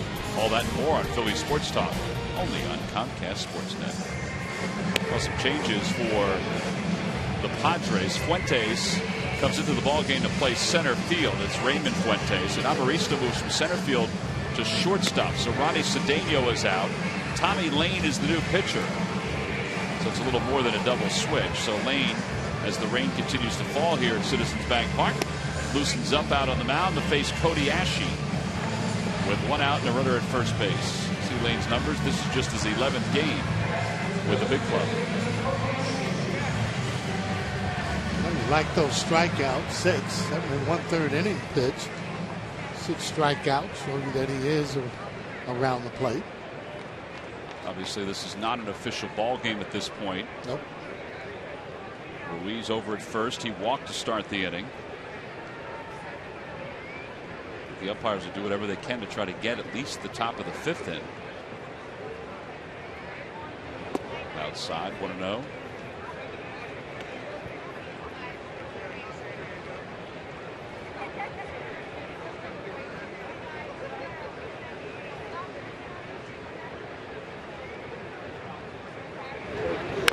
Chopper back toward the middle.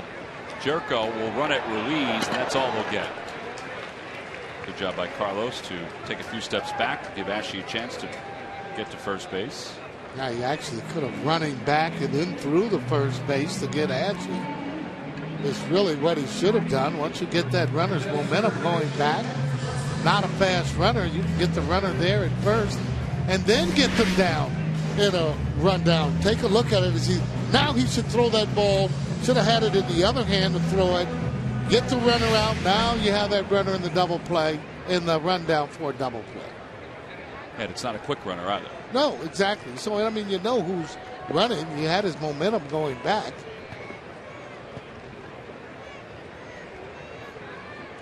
Brandon Singleton scored his last time up, 1 for 2 today. His average is rising. It was at 215 last week. Getting a chance to play every day. Yeah, it's making the most out of it. Comes prepared, has good at bats. One of the things that Ryan Sandberg, manager, really likes. Fly ball to right. Venable going back out toward the track to the wall, makes the catch. Pretty good technique. Knowing where he was, hand out to see where the scoreboard was. We've played 4. Phillies up by 6. We'll be back after this.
Here to do a very nice thing in the community.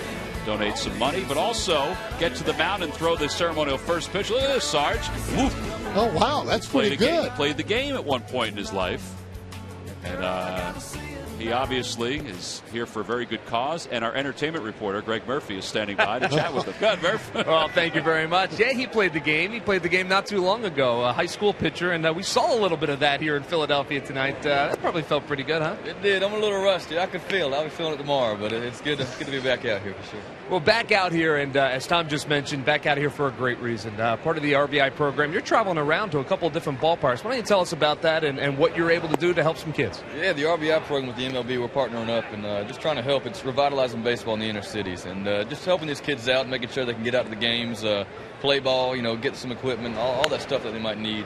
I made some of my best memories and learned some of my best life lessons, playing ball growing up. So I want to make sure these kids get the same opportunities, man. Yeah, if anyone has followed your story, baseball has been a big part of it. So it's not a big surprise to find you at ballparks all around. I would imagine at one point in your life, before your singing career, you thought maybe you'd be down in one of those dugouts, right? Yeah, I had that dream, and I realized that was not realistic very early on. But, you think you're throwing hard when you're throwing 80, and then you see your neighbor throwing 90, and you're like, all right, there we go. There we go. Sarge is laughing in there because he understands that, no doubt about it.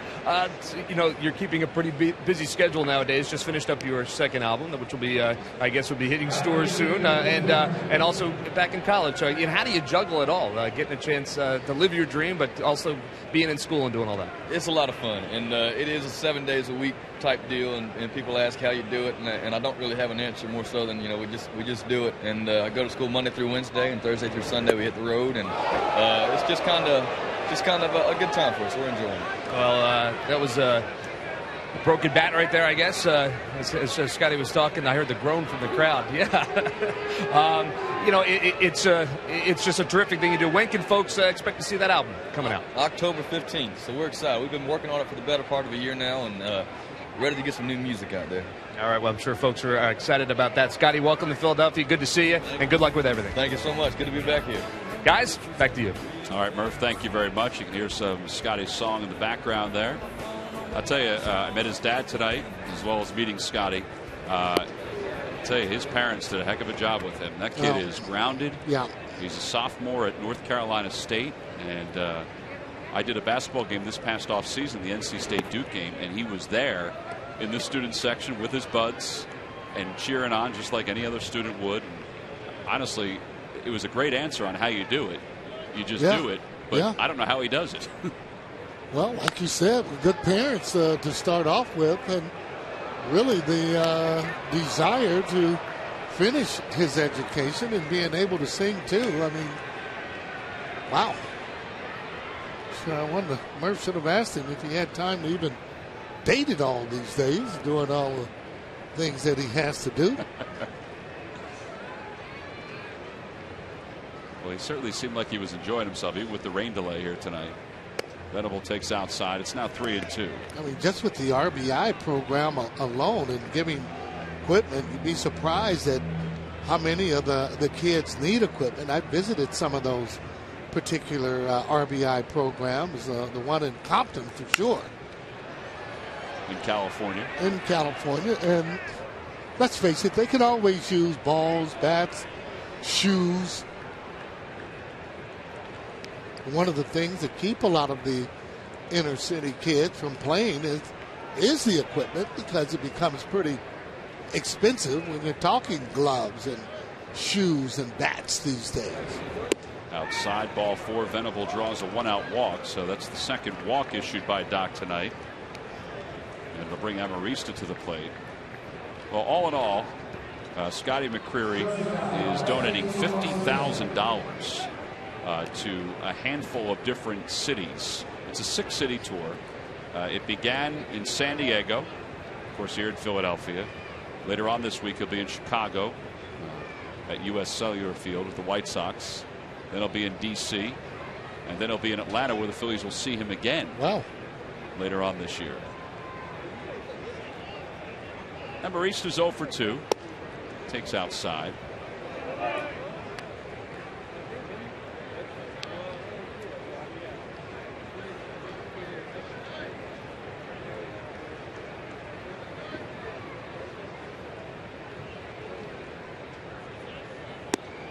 Inside 2-0. One just missed. Yeah. Doc wants him to hit to get on. Only way to get back into the game, you start walking batters and balls are hit out of the ballpark or gap.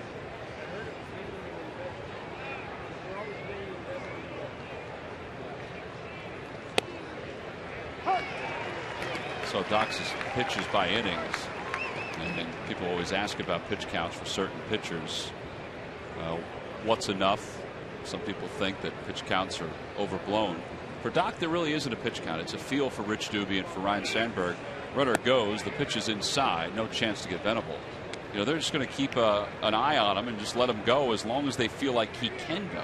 Yeah, and then that has a lot to do with Doc getting guys out, where he's throwing the ball, how hard he's throwing the ball, and whether or not he's laboring at all. Well, there's back-to-back walks. They may get somebody up just in case here.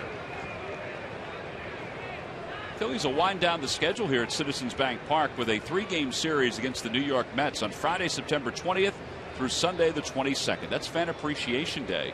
2014 Phillies schedule magnet free to all fans, courtesy of Independence Blue Cross. Order your tickets now by going to Phillies.com.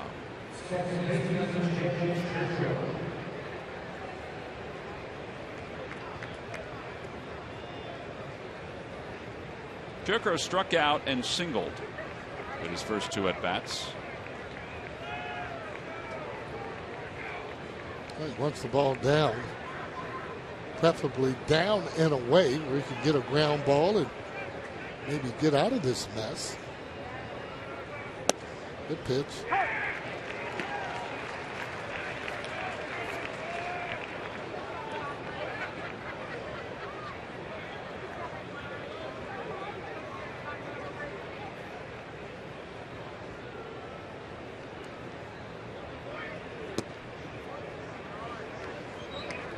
Twist to the upper body just to remind himself to stay closed a little longer.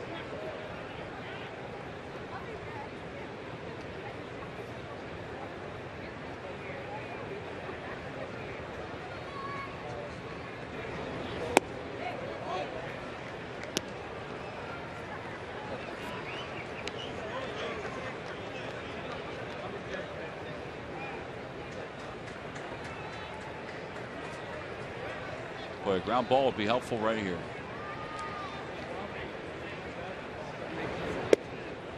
Instead, it's a curve inside. Now it's 3-1. That's where he just starts to lose his arm slot. And again, you want to be careful. Make sure it's down again.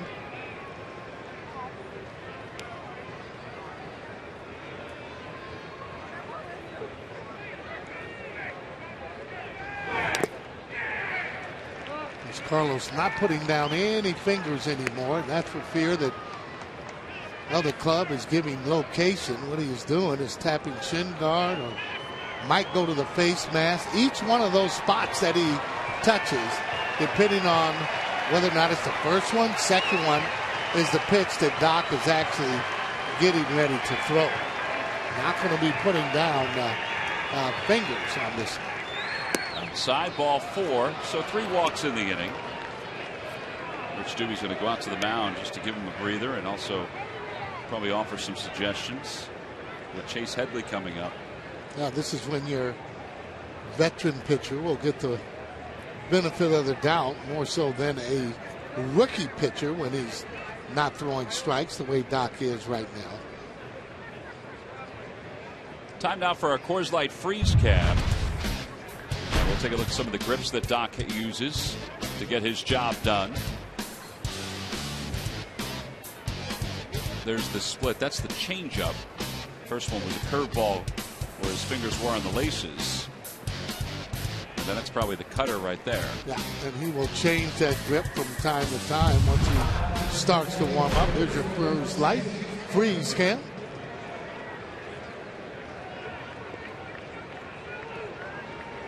Try to keep his hands as dry as possible.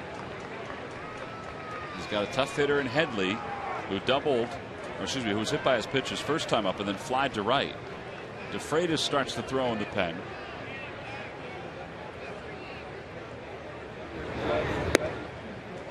One of the toughest thing too for your manager. Want to see your starter to be able to get a victory, especially when you have a big lead.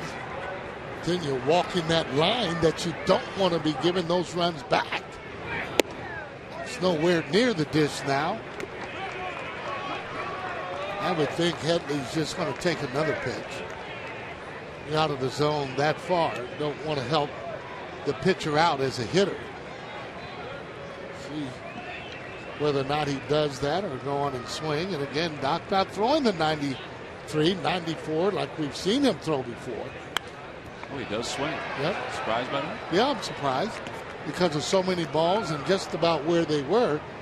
But even so, swinging at that wasn't really a very good aggressive swing that you would want 2-0. That was more so slapping at the ball.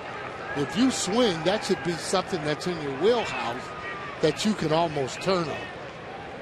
2 balls, 1 strike to Headley. Just a little low. It's on purpose. That's that change up. He thought he had him in a kind of a swing mode. Headley knowing that strike zone a little bit, trying to make him get the ball up.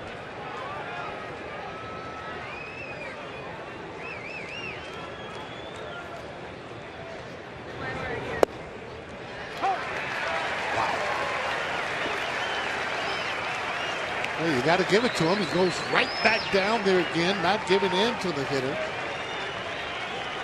See where he's going to throw this and what pitch. You can throw the change up, come back with the 2-seamer. Threw him what looked to be a cutter or change up. Either cutter or like slider. Looked to be coming inside. Yeah, it did. Near the back foot. That's where that velocity comes in. That same pitch with more on it. He's probably swinging over that pitch.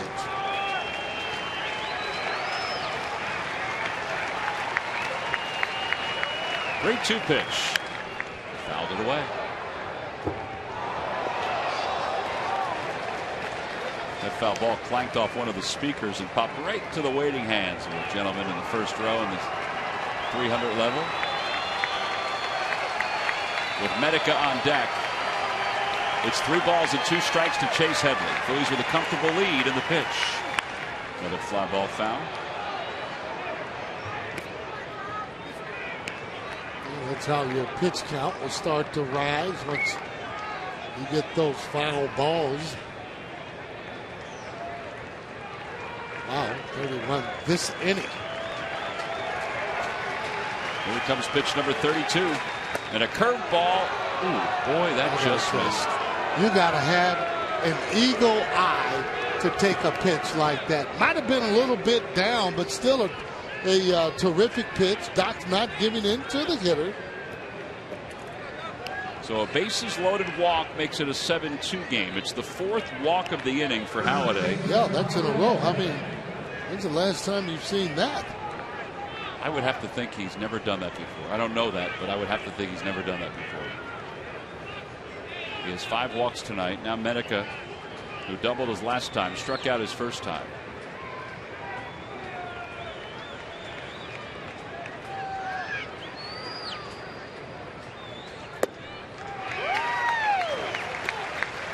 It's more like it.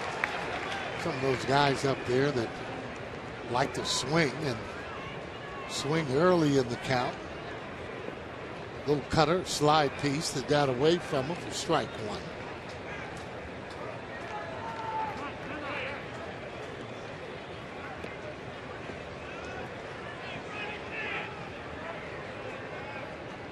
You can see that as a hitter, you go up at that plate, you're nervous. You might swing at just about anything. Well, he does. A dribbler up the third base line. Halladay off the mound, throws to first, and it's over the head of Franzen. 2 runs will score. Rounding third and holding there is Headley. And now it's second and third with 1 out. It's a 7-4 ball game. And that ball just slipped right out of Halladay's hand. And now they're going to have to make a decision because he's obviously struggling with his control. That's an easy statement to make. And the lead is down to 3. The tying run is coming to the plate, and here comes Ryan Sandberg. Yep. Doc's not very happy about that just because, again, he is a competitor. Sandberg and his defense, he's trying to win ball games.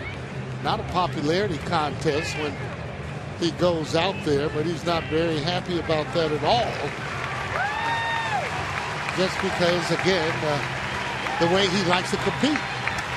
Well, it'll be a base hit and an E1. Halliday's night is done with one out here in the fifth. Here comes Justin DeFreitas.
Halliday walked 4 straight, allowed a single to Tommy Medico.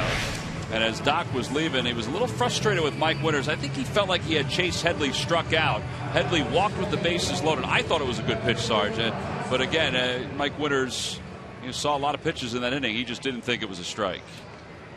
Well, take a look at it. Judge for yourself there. It's a ball. I'd say it's well, I mean. Yeah, it's below the knees. And I'm sure Doc maybe thought that was a strike. And again, if it was called a strike, I mean, the hitter would have been complaining on the other side. So somebody was going to complain on that. Well, Mark Kotze, the batter, with runners on second and third. DeFreitas in the game. Takes inside. It's 1 ball and no strikes. And a lot of times, too, though, Tom, you'll go on how he's calling pitches. Is he calling that low pitch? Has he been calling that low pitch the whole game, or has he been calling the outside? These are the things that hitters will think about, and if he hasn't been, then he'll take that pitch. If he has, he'll swing at it. Hitters always have to make adjustments to the umpire in their zone, not the other way around. Midfield is back. They'll concede a run to get an out. There's 1 out here in the fifth. 2 outs away for an official game.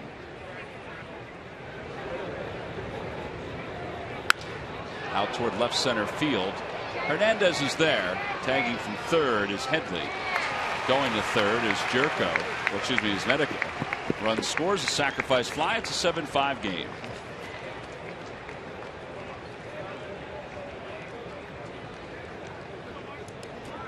And that'll bring Jesus Guzman to the plate as a pinch hitter. Pitcher spot is due up here.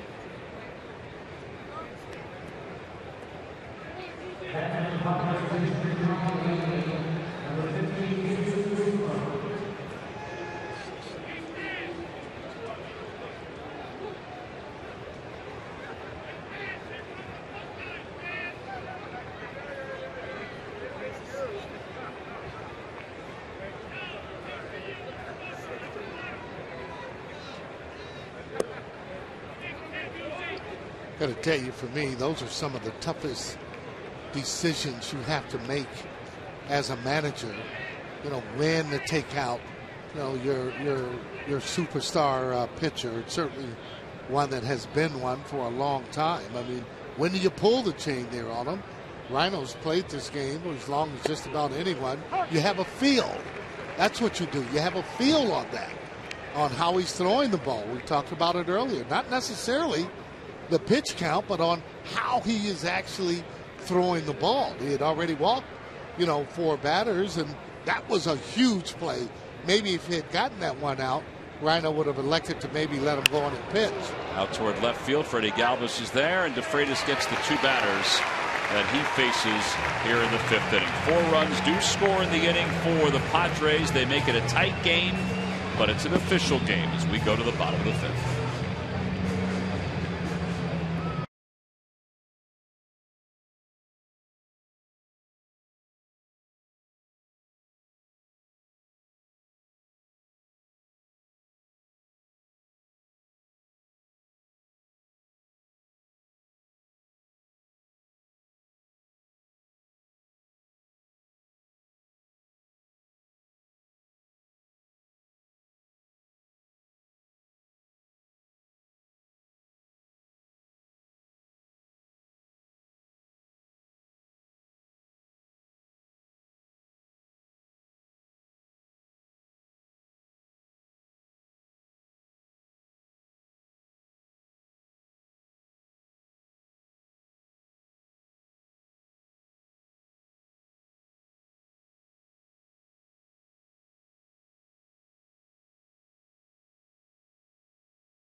The Padres scored 4 runs in their half of the 5th inning. So the Phillies will have Freddie Galvis, and then Pete Orr is going to come up to pinch hit. And then the top of the order as they try to get a little more of a cushion. Tim Stauffer is the new pitcher for the Padres, as he will take over here in the bottom of the 5th inning.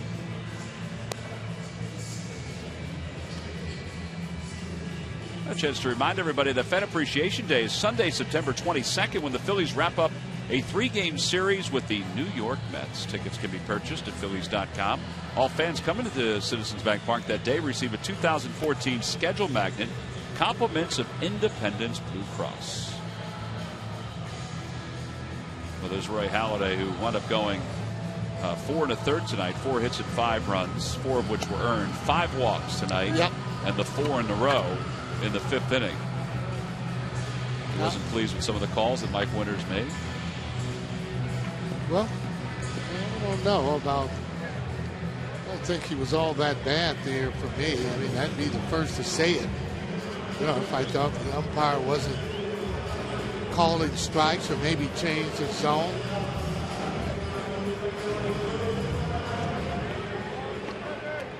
I think this is all Doc for me, not Mike Winters.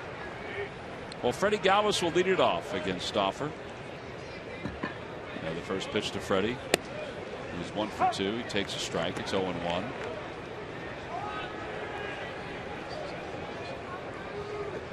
Freddie singled his last time up and struck out his first time.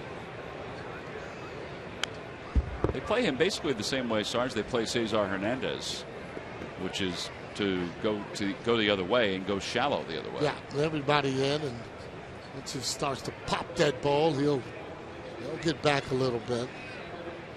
Freddie talked about maybe playing a little bit of winter ball this year coming up. Said he wants to try and refine that stroke that he has and just feel better. Said he felt he should maybe rest a little bit and then start back playing where he's not going to be rusty. But usually guys were almost had to play in the Latin countries because their fans there were putting a lot of pressure, especially on the stars, to play.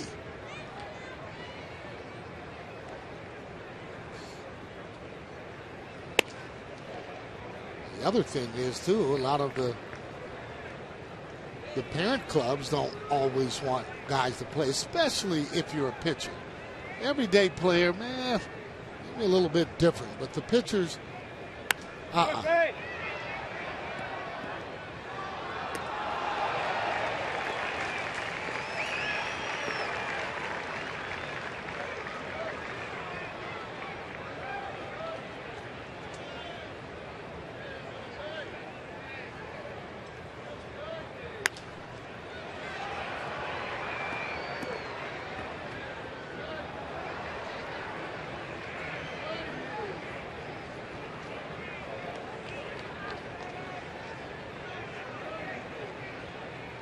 Freddie does come to play every day, does hustle.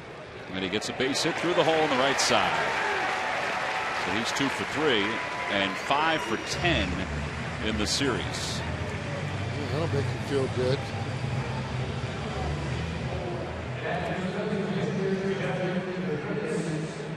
So DeFreitas is done after 2 batters. And now Justin DeFreitas will pinch, or Pete Orr will be pinch hit.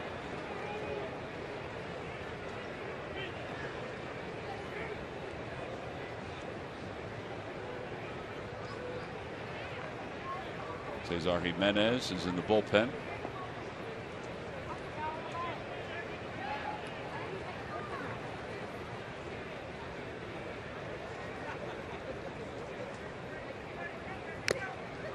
And foul ball, 0-1. Pete spent most of the year down in AAA at Lehigh Valley. Yep. Folks at the Iron Pigs, their season's not done. This Tuesday they will play the AAA Championship Series. Tickets are selling very well for that series up at Lehigh Valley. Great indication of an outstanding fan base as Orr bunts and bunts foul.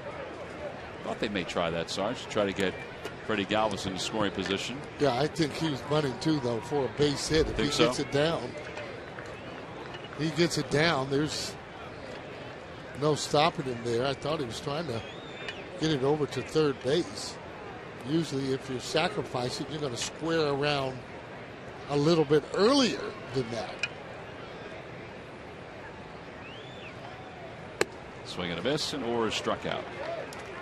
Sorry, don't worry about it. And here comes Cesar Hernandez.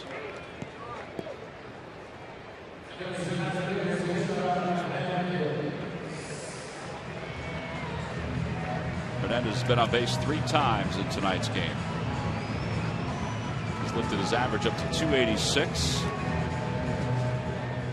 309 down in the minor leagues this year.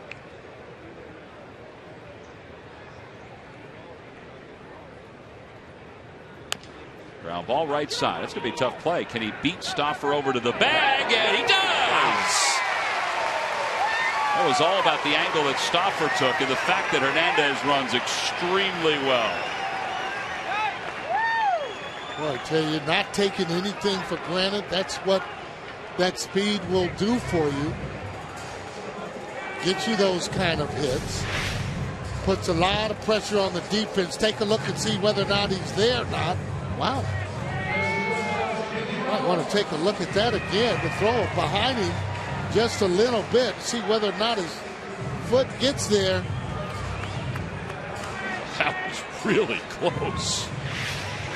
It looked like Stauffer's foot might have touched the bag just ahead of Hernandez. Oh, I didn't want to say that, but wow. Come on, Sarge, you're a truth teller. Tie goes to the runner. Rollins fouls it back, 0-1. But just see, though, I mean, just with the hustling, not taking anything for granted, now you have the pitcher in trouble again. Here's another look at it. As you can see.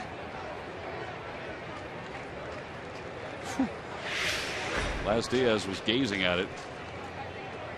That just gives you an indication of how tough it is for the umpires. I mean, even slowing it down and looking at it, 3 or 4 times, you're almost still undecided on whether or not he's safe or whether or not he's out. Umpires don't have that luxury. You got to make that call right away, and for the most part, they do a pretty good job on that. Wow. In the dirt, 2-1. We talk to the umpires. Sometimes they're trying to look at the play. Sometimes they're going on sound. You wonder if it was next year if Bud Black would throw the challenge out there to have it reviewed in a 2-run game. Instead of 2 outs, runner at second, now there's 1 out, runners on first and second. Well, I don't know how you could tell it. I mean, you would think it would have to be clear cut. Well, they would have that replay that we just showed. They would have that one. And up in New York, they would look at it. And if they saw what we saw. Good luck. You think so? Well, either that or it's going to be an out. Well, that's what I'm saying. Oh, okay, yeah. Yeah, that they could be an out. Yeah, okay, yes. Last two, Diaz, one of those umpires that has the respect of the players. They don't mess around with him too much.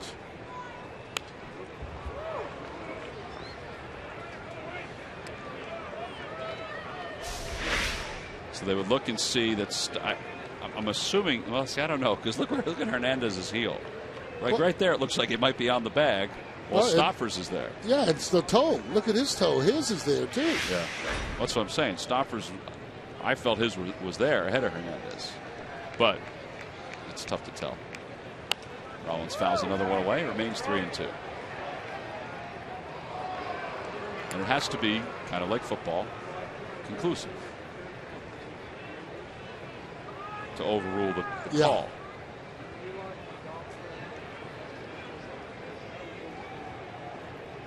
Well, that system, too, will put a lot of pressure on the umpires, to say the least. Well, to put a pressure on the folks, and we don't know who they are. We won't know who they are, I don't think, that are reviewing it up in New York. You know, they'll go into the tunnel where they go now, and they'll have the video up on the screen. But up in New York is where they'll say, hey, listen, he was out. You called him safe. He was out. Switch it. 3-2 pitch. Pulls it foul.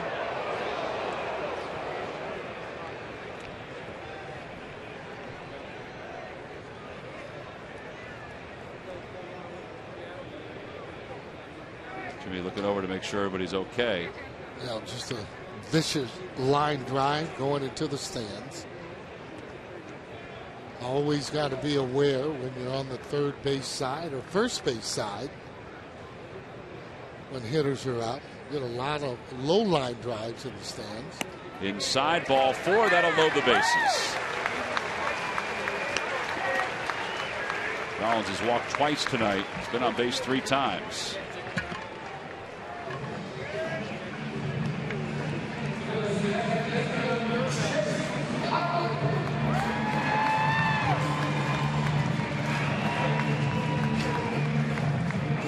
Chase is 1 for 3.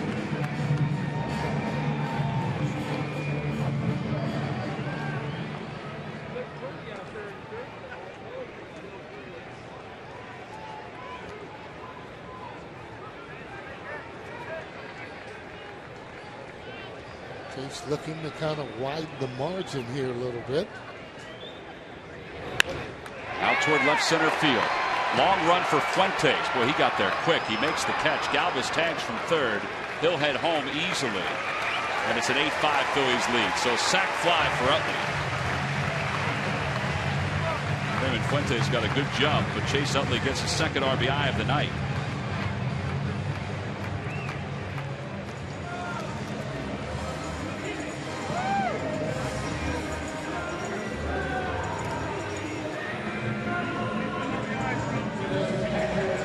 That's a good job.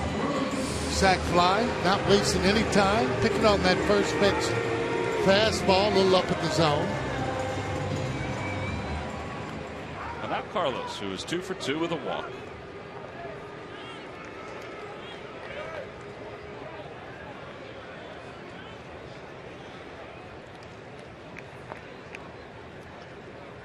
Outside, 1-0.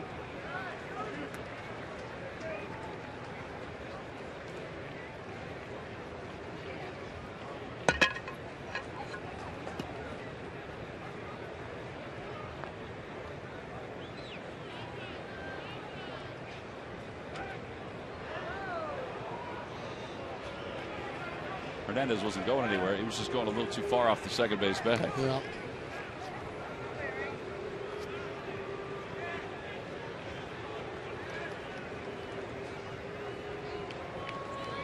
Should be able to score on a base hit. No problem.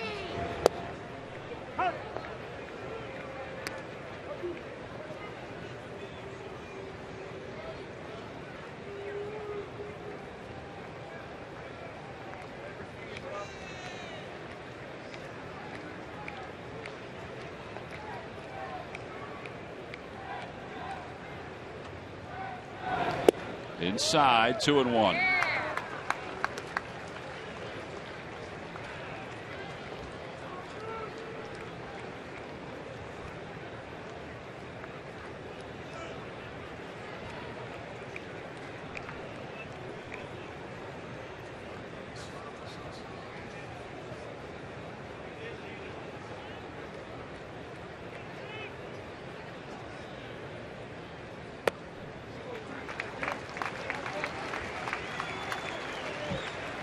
Oh, not only is he swinging the bat well, he is seeing the ball very well. Oh, yeah. Well, when he's singing the ball like this and swinging it, I mean, the confidence just rises. You know, and a lot of times when you come back, you're trying to really get the stats too quick. It's difficult to get it all back within a week or so. Just fooled him on that pitch. Fastball swing. Needs to be a little cutter or slider. 3 balls and 2 strikes with 2 outs. The runners will be off on this pitch.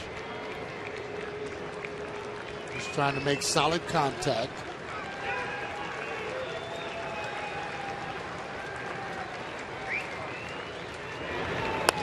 Reaches out, just pokes it foul. Very nice catch by a gentleman in the first level. Got a wide open gap in left center. If he can hit it there, it's they'll roll. And they should be running the whole way. And nobody's laying out there. No one is there. And a line drive base hit into center field. Hernandez had to move away from the ball. He'll head home. Rollins to third. RBI for Ruiz. Another one. He's 3 for 3. It's a 9-5 Phillies lead. I can't tell you how hard he hit this ball by the shortstop. Boy, he hit it so hard, almost cartoon-like. Had a little stream of smoke going by. Take a look at it. Oh, boy. The thing you did stop may not have a head there. So Hernandez gets in. Take a look there at J-Ro as he comes by, and it is smoke. I mean, just hit as hard as can be. The ball's up, it's out of the ballpark, to say the least. So Carlos now 3 for 3 with a walk, 3 RBIs. Be a 300 hitter before it's all said and done. He's probably wondering what took him so long to find this stroke, but you can see the difference, though, the way he's swinging now and early on. Sarge, how many times have we told you? You can't look back, you just got to look forward. Oh, okay. Well, I'm glad that's what he's doing, looking forward. Fastball for strike 1. It's 0-1. Well, they continue to put that right on the corners on Darren Rupp there.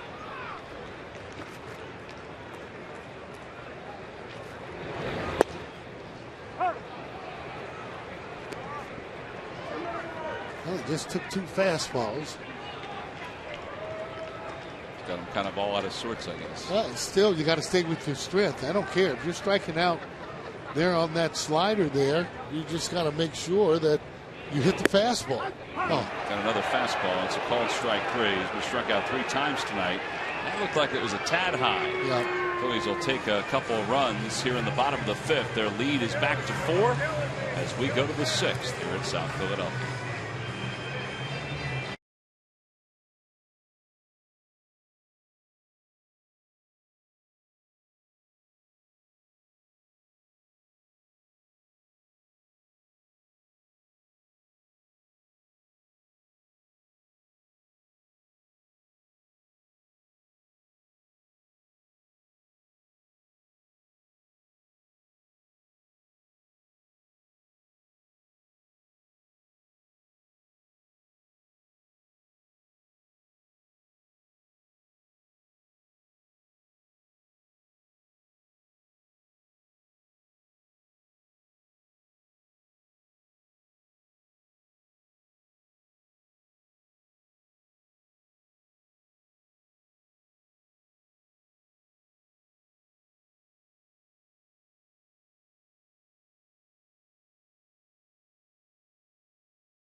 showing the form at the plate we have become accustomed to in the Phillies catcher over the years.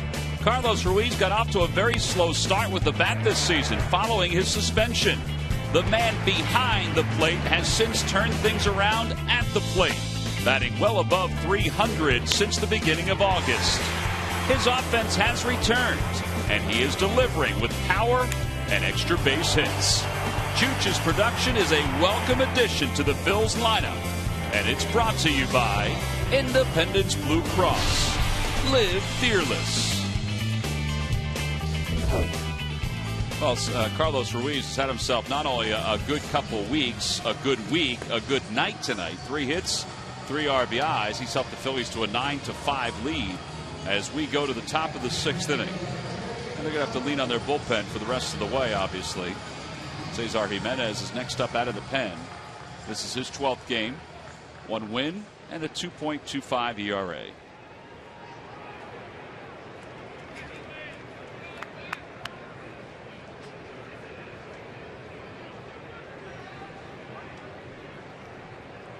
He'll face Nick Hundley and then Raymond Fuentes.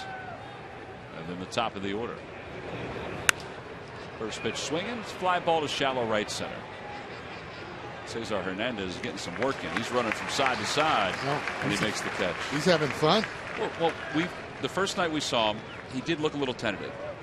Are you impressed with what you've seen since that first night? He can play the outfield. There's no doubt about it. He can play the outfield. The question would be whether or not he would have the arm to be able to play out there on a daily basis. But he feels he's a good athlete. He can catch the ball. He judges balls. Has good baseball instincts, by the way.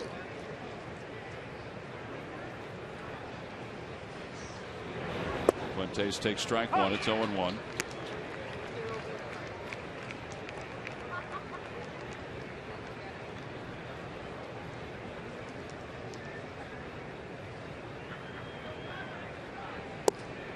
Down and away, 1 ball and 1 strike. Had the opportunity to talk to Pat Murphy today, who's their AAA manager. Used to be the coach over at ASU, was there for 15 years. He talked about how he actually recruited Jimmy Rollins. Back then his name was Jimmy Jam, by the way. And he had recruited him to play shortstop and along with Dontrell Willis. And I asked, did he always go to that area and look or try and recruit players? And he said, yeah. He said there was a hotbed for a lot of baseball players there. Well, think about it. Rollins, Willis, CC Sabathia, Pat Burrell, Kevin Franzen, the Ross kid who started tonight's ball game, all from that general area. Yeah. Play a lot of baseball. You're able to play a lot of baseball there in California. Just because of the weather alone. Venable takes strike one. It's 0-1. Well, it's interesting too, coming from the college ranks. I asked him what was the biggest difference, and he said, without a doubt, that with college baseball, he says you got to go out of the plant. They're not developing there at all. They're trying to get players there to win, and he said there's a lot of pressure to win as opposed to try and develop. This is why a lot of times they will throw pitchers their arms, almost just throw them out and not really worry about their careers. Well, how about this 6th inning by Cesar Jimenez?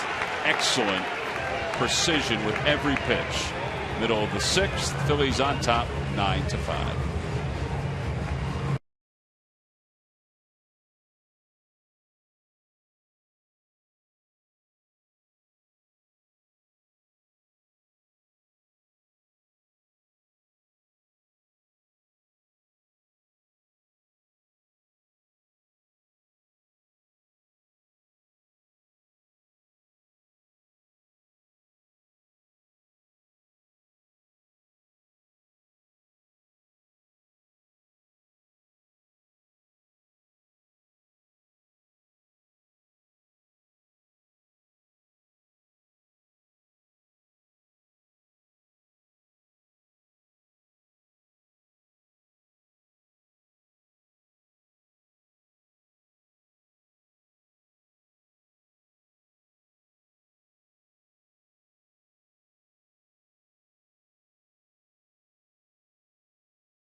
The hospitals. Call 1-800-JEF now for an appointment. By Dodge. Visit Dodge.com or your local dealer today.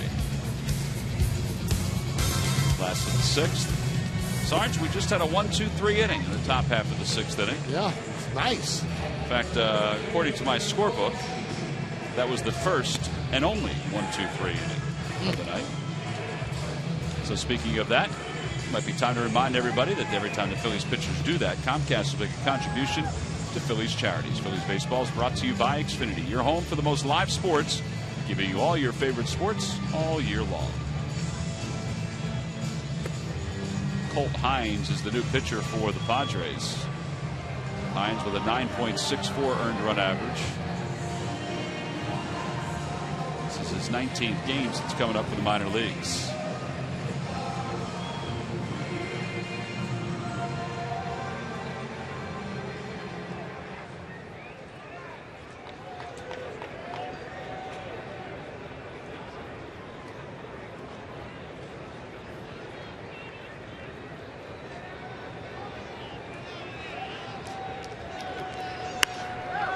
She stays in there, and it's a foul, and it's 0-1.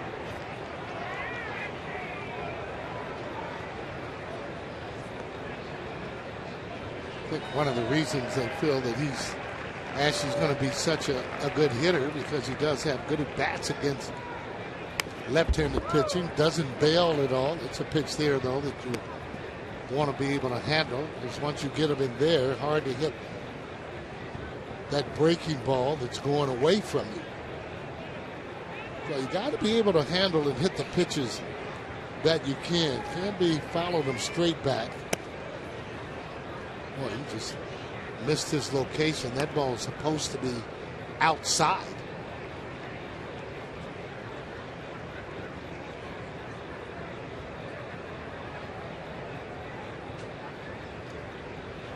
Swing and a miss. Gets it with a breaking ball. That location was where he wanted the last pitch.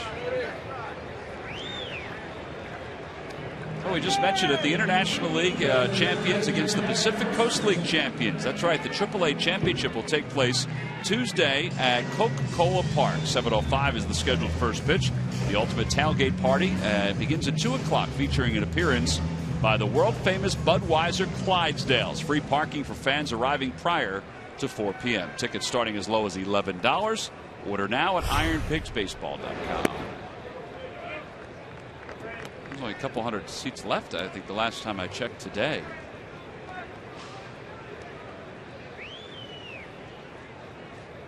One-0 pitch to Franzen. He hits it back toward the middle. That'll get into center field. And Franzen's 2 for 4.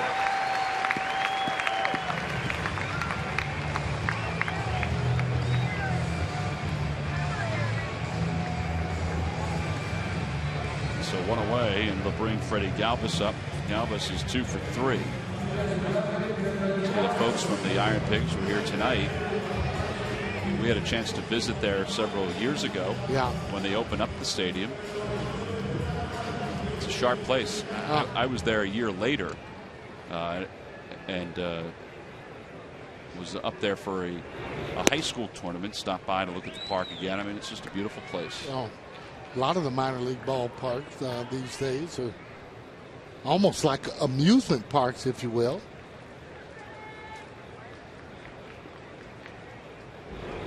Galvis takes low. You remember some of our AA ballparks that we played in, you actually had to go out and knock down the nails in some of the walls there before the game started. And forget the infield. Galvis pops it up right side of the infield. Jerko, the second baseman, makes the catch. When I got to the minor leagues as a broadcaster, the fields were changing. The stadiums were changing. Obviously, I was in Trenton. Yep. That was a brand new place. Yeah. It's beautiful. But all around the Eastern League, even the older ballparks like Reading, they kept that up and kept it changing every single year. And it's still a great place to go watch a game. But there was one place in particular. It was New Britain, Connecticut. Beehive Field. Whew. Nice? No. Not nice. No, I mean, they're nice people and everything. Yeah. but they have a brand new place that opened a couple years after I was in the minor leagues. That's beautiful. Kratz hits one back to the box. Eric Kratz has probably seen all those minor league facilities. Gets a chance to get an at-bat there, and he grounds out to end the 6th inning. So we move on to the 7th. Phillies lead it by 4 as we come back.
Well, time for your local Honda dealers game summary. About an hour rain delay here tonight, and after it started, Will Venable led off with a home run. Phillies built up a 7-1 lead. It knocked out young Tyson Ross early in the ballgame. 41 pitches in just 2/3 of an inning.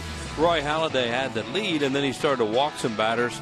Finally, an infield hit, and then he threw one away, and they had to come and get him. 10 walks in those last 2 starts. He's still struggling to try and find that arm slot he keeps talking about it. Carlos Ruiz is really hot right now. He's had a big night. And here comes Ethan Martin again, Tom. Yeah, Ethan Martin will take over here in the top of the 7th inning. He pitched a scoreless inning 2 nights ago. And he'll start things off against Alexi Amarista. Yeah, there's a strike. It's 0-1. Amarista walked his last time and scored. He was one of those 4 walks that Doc issued in the 5th inning. Outside.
Down the left field line, and that will slice out of play. And it remains 3-2. It actually stayed in the yard. Not a full schedule of games around Major League Baseball today. There were a good amount, though. A lot of day games. 3 in the National League. The Pirates defeated the Cubs 3-1. Mets lost to the Nationals 7-2. And the Braves beat the Marlins 6-1. And a foul tip, and Amarista is a strikeout victim. Three straight strikeouts for Phil's pitching. These lucky fans are tonight's Citizens 7. They were received the prize pack courtesy of Citizens Bank. Citizens Bank, a close 7-day branch. She's in the Delaware Valley. Find a branch near you. Visit citizensbank.com.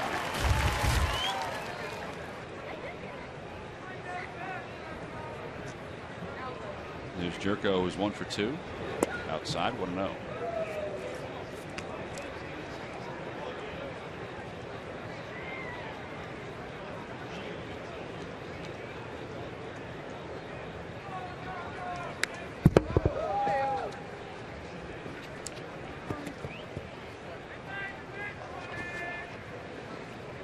Well, Ethan Martin, his second time out of the bullpen, and he's retired all 4 batters that he's faced so far, even though he just went 3-2 on a hitter. And this is what they want. They want to see if he can come in, throw strikes, give him an inning, and ideally they like to back him up in games too, just to try that out.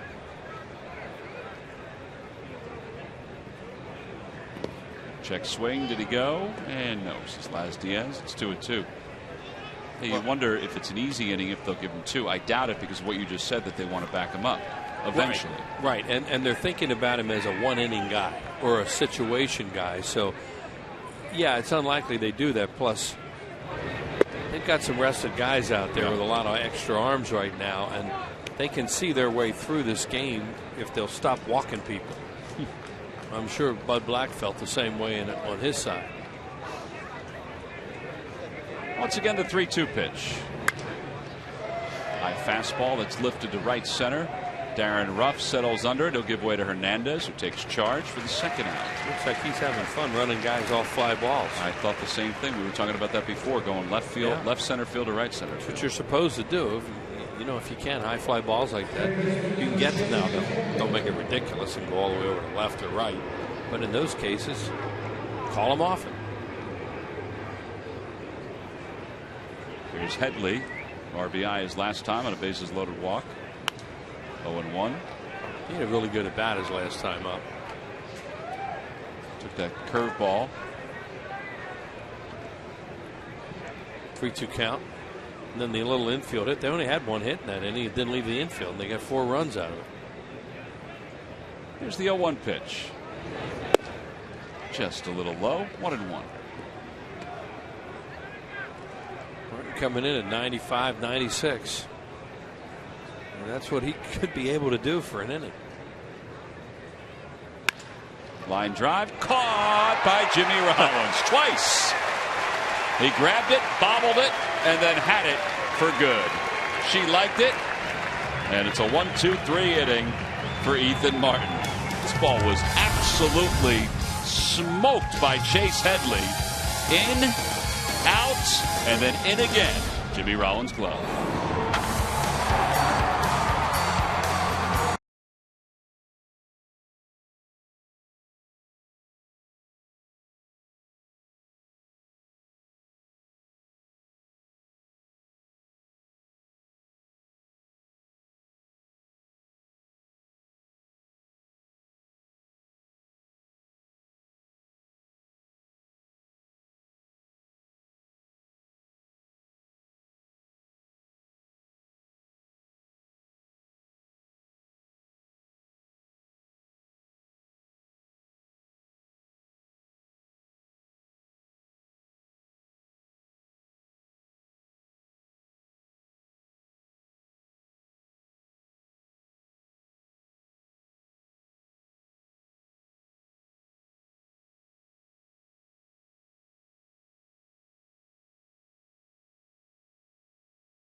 If they don't win, it's a shame.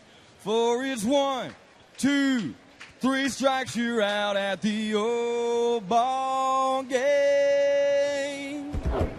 Now the fans getting a chance to hear Scotty McCreery sing "Take Me Out to the Ball Game" just a few moments ago. Murph did the interview with him before. I got a chance to meet him before the ball game. He's just a tremendous kid. He really is. 19 years old, Wheels. Big baseball fan. Big baseball fan, yeah. We were talking about a little college basketball, a little football. Cesar Hernandez hits that one out towards center, playable for Fuentes. And there's one out. Time now for the Dodge Stuff the Fans trivia quiz answer. All right, Wheels. Which Padre holds the single season club record for being hit by a pitch 17 times? I'm going to go with a guy that has been hit 9 times this year, and he's on the disabled list. Carlos Quinton. Carlos Quinton is correct. I was trying to steer you down the Yonder Alonso lane. Quinton, he's a dartboard. You know, the record that he broke. You know whose record he broke last year? No. Played for the A's and also coached in a World Series against the Phillies. Against the Phillies? Yeah. Played for the A's, coaching a World Series against the Phillies. Wow. No balls and 1 strike to Jimmy Rollins. I'll say Don Baylor, but it's not Don Baylor. Don Baylor has the all-time record for being hit by pitches, Yeah, I believe. that is correct. But probably not in a season. He didn't play for the Padres, huh? This guy did. Line drive, base hit for Rollins. Rollins had a good night. 2 hits, 2 walks. I don't know. Gene Tennis. He was on that staff with the Blue Jays, right? When they played the Phillies in '93, wasn't he? Cito Gaston's one of his coaches. I think he was. He took over for Cito eventually. Yeah, because Nick Leva was on that staff with him, and I remember hanging out with Gene Tennis and Nick one night in spring training when they were with the Blue Jays. Here's Chase Utley, who has 2 runs batted in tonight. Phillies have had a lot of base runners. All the walks that they had. There have been runs forced in tonight by walks. Rollins goes. The pitch is taken inside. The throw not in time. And Jimmy Rollins has just stolen his 20th base of the season. Yeah, it's good to see him get a running jump there. What you're trying to do right now is take the grand slam out of play. It's a 4-run lead. Try to make it 5, and teams do like to do that. So no problem with this. He sees first movement there, and off he goes and steals it easily. 3 straight years with Rollins with 20 stolen bases or more. He had the 17 stolen bases back in 2010 when he was injured most of the time. And he has stolen 12 straight bags without being caught.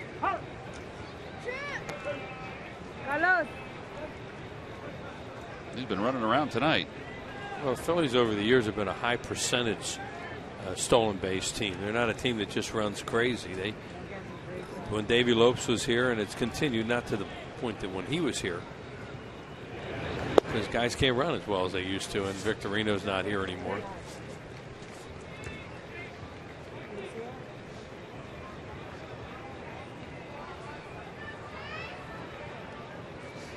Come on, Chase. You got the dangle hat, and then you have that. What's that one in the middle? This looks like the mascot that runs the race down in the Marlins in Miami. The crustacean, whatever it is.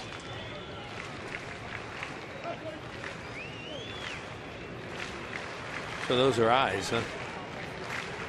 It's got to be a squid. All right.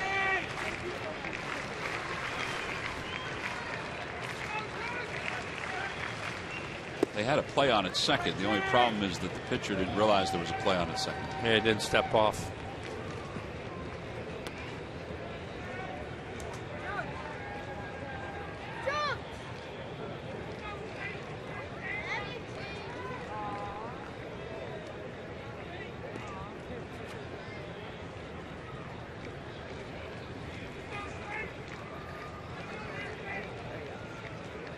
Outside ball 4. The walks just keep on coming for the Phillies.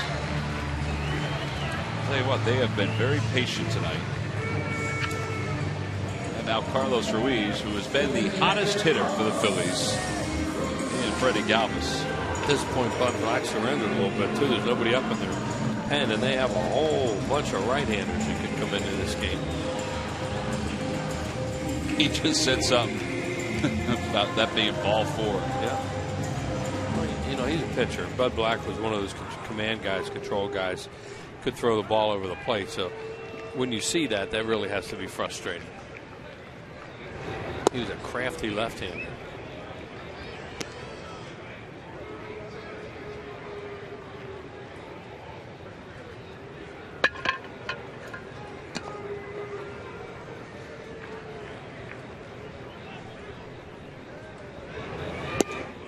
One to Carlos.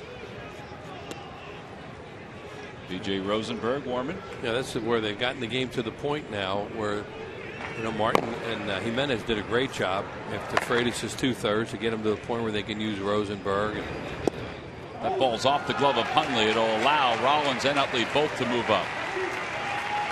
Yeah, that's going to be a pass ball again. Yeah, Jimmy looked like Chase Utley thought Jimmy was going to go before that pitch was thrown. He started to go and thankfully stopped. So they were both kind of antsy, and now when this thing gets away, they were ready to go. And that was not a real tough pitch to handle, that one. And now the Padres will play the infield in. And Hundley's going to make sure of the signs here. And he's also going to stall for the right-hander to start warming up in the bullpen for him.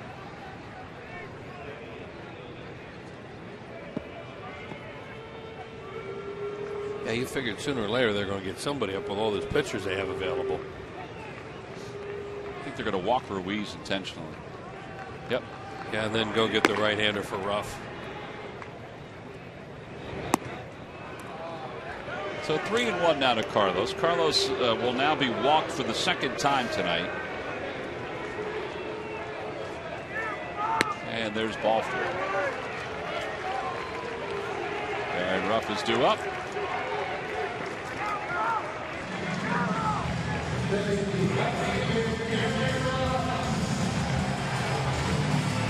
They're going to set up for 2 up the middle and hope that they can get Ruff to hit a ground ball.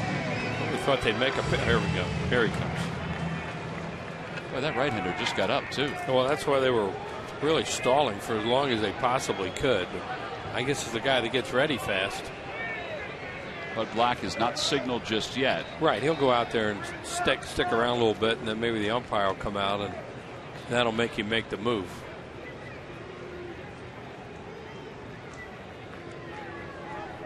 Okay, he's going to wait for the umpire to come out. Yeah, here he comes. That'll give his guy 2, 3, 4 more pitches too. He just asked for the right-handed pitcher, so we'll have a pitching change. Phillies up top by 4. They've got the bases loaded and 1 man down.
kind of interesting last inning. Just happened. Chase Headley hits a bullet right there at Jimmy Rollins. This thing is on fire. Pops it out of the glove, but no problem for Jimmy Rollins. Just kept his eye on it.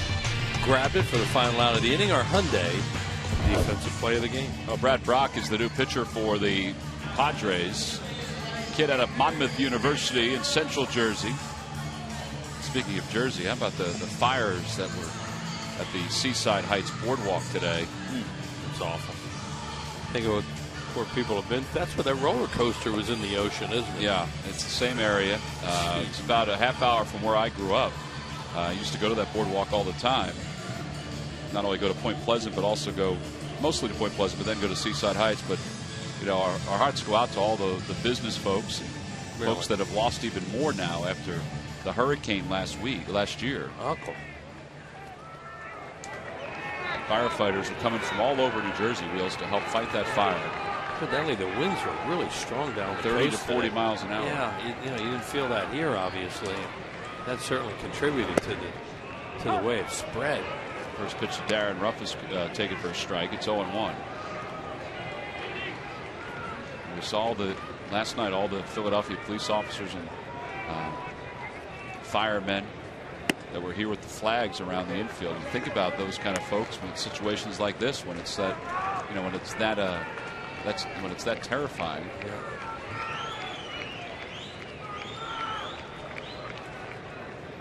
One ball and one strike to Ruff.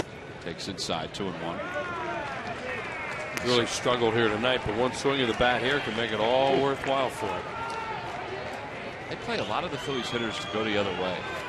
Yeah, they give Ruff an awful lot of that gap in left center. The reason they're playing him that way is because they pitch him away so much. Right. But that pitch right there was, well, it was set up to be pulled, and he fouled it straight back. Finally got something a little bit middle in, although last time up he took some fastballs that looked like they were strikes.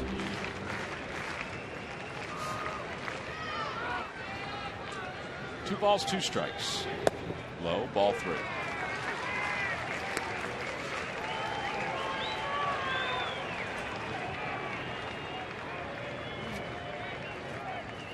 Ashley's on deck.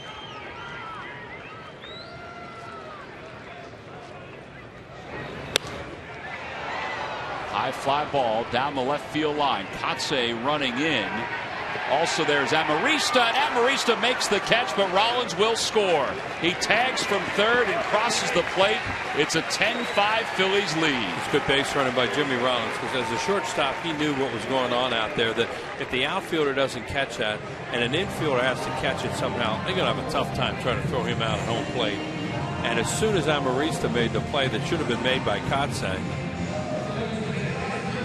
he scores. Now watch Jimmy. He sees the pop up here. Now he takes one look at it. He's going to go right back and tag up and wait and see who takes charge here. Right there, he sees the shortstop catch. Of course, he falls, and that really made it easy. But even if he had stayed on his feet and rocked backwards, you can't throw him out from there. Well, there you go. It takes the grand slam out of the picture, at least at this point, in the bottom of the 7th. It gives Darren Ruff an RBI, too. 24th RBI of the year. Ashley takes outside. It's a 1-0. You don't get too many RBIs on pop sixes.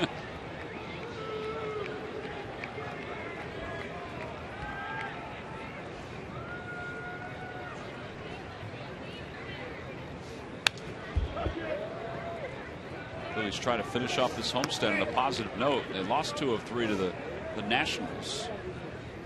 He appreciates that too. Ryan Sandberg talking to him there, to Jimmy. And it's good. It's good baseball. It's just knowing how to play the game when you do something like that. You don't teach that. You don't have to tell a guy like him that.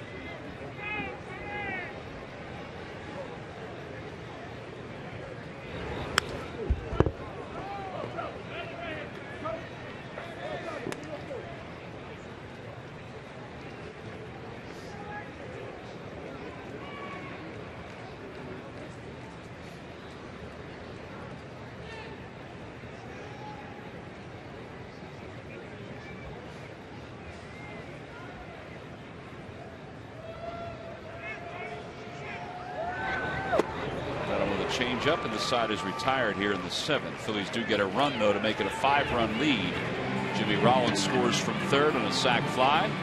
We go to the top of the 8th inning. The Phillies with 10 runs on 14 hits.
By W.B. Mason, you can't go wrong when you buy right. By McDonald's, I'm loving it. And by Nissan. Choose Nissan today for great offers on our most innovative lineup ever. Shop at ChooseNissan.com. Top half of the 8th inning, the Phillies lead at 10-5. B.J. Rosenberg is going to come on and pitch for the Phils. 15th game for Rosenberg. My, have his fortunes changed. His ERA is an excellent ERA right now. When he came back from the minor leagues, it wasn't so excellent. It was around 9. But he's done a heck of a job.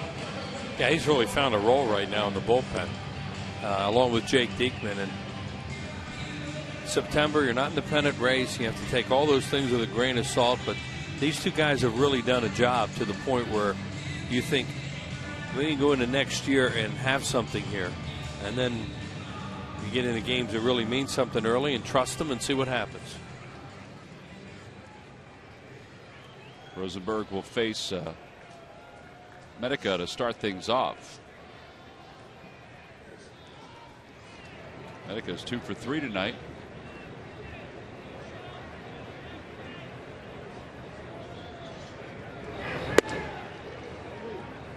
Be hard pressed to take this kid out of the lineup for the final couple weeks of the season. Yeah, well, they want to take a long look at him, and why not?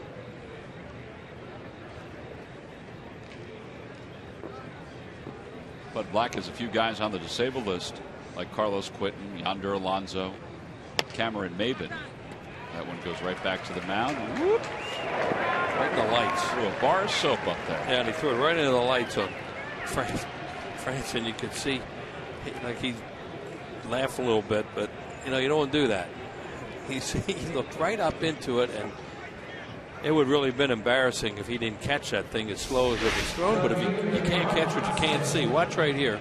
When he throws this at Kevin Franson, it's in the lights, and he starts to duck, and he caught it. That'll happen with a high chopper every once in a while.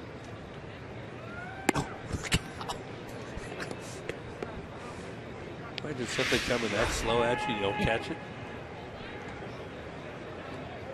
Here's Kotze, who is 0 for 3, or 0 for 2, I should say, with a sac fly. Freddie Galvis. Well, whether their arms are strong enough or not, we'll have to find out. But those two guys have played pretty well out in the outfield when they've been given an opportunity. 2 outs here in the 8th inning. Time for the Major League Notebook. Murph? All right, thanks, Tom. Brought to you by Gwinnett Mercy University. The Washington National center fielder Jernard Span added to his career-high hit streak with an 8th-inning double today against the Mets. It's his 23rd straight game where he's got a base hit. The Nats, they finished off a 4-game sweep of the Mets. They've won 6 in a row, and don't look now, only 5.5 games out of that wild card spot. And the Padres guys, they have a new member of their front office, and he's a familiar face to the Padres organization. Trevor Hoffman joining them as a upper pitching instructor. He's going to take over for and take a look at the pitching in the AA, AAA, and Major League levels, and also be an assistant to their general manager, to Trevor Hoffman, and his 601 career saves back with the Padres guys. Murph, did the fans startle you there a little bit with the way they were cheered for a baseball from Chase Utley? What, did I jump? Yeah. It got awfully loud with your microphone down there. These guys are a very vocal group. Bottom of the 8th inning. But they're having fun. That's all that matters. They're having fun. Phillies up 10-5 as we go to the bottom of the 8th here in Philadelphia.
The program encourages students to read for 15 minutes a day to improve literacy skills. The program provides free, fun incentives, including posters and bookmarks, and the chance to receive a literacy visit from the Fanatic. To be a Fanatic About Reading program presented by Comcast. For more information, go to fandev@phillies.com. See some of the changes for the Padres. Amarista goes back to the outfield. He's in left field now.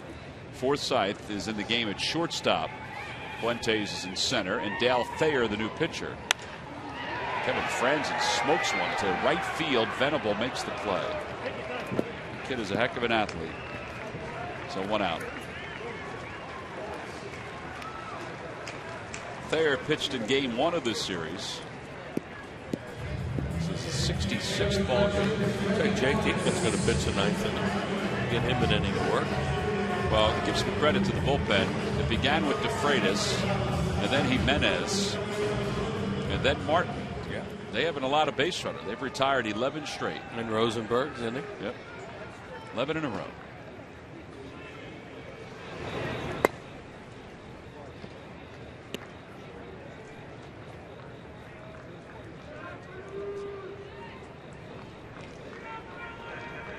Roger Bernardino's come out on deck. Oh, Wheels, we don't know if he's awake right now. On a normal night, he would be. He'd be awake and he'd be down with the rest of the grounds crew, getting ready to clean up the field at the end of the ball game. But our good friend Roy Young is recovering from an accident that it took place a few days ago. He's recovering at the hospital here in Philadelphia, Jefferson. Yeah.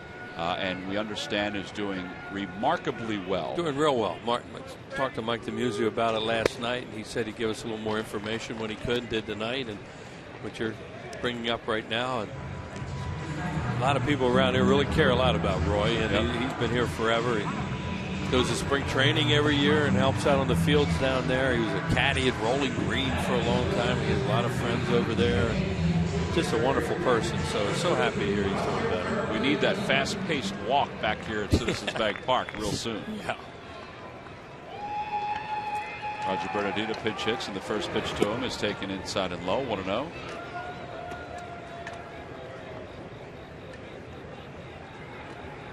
Bernardino hitting just $170 this year.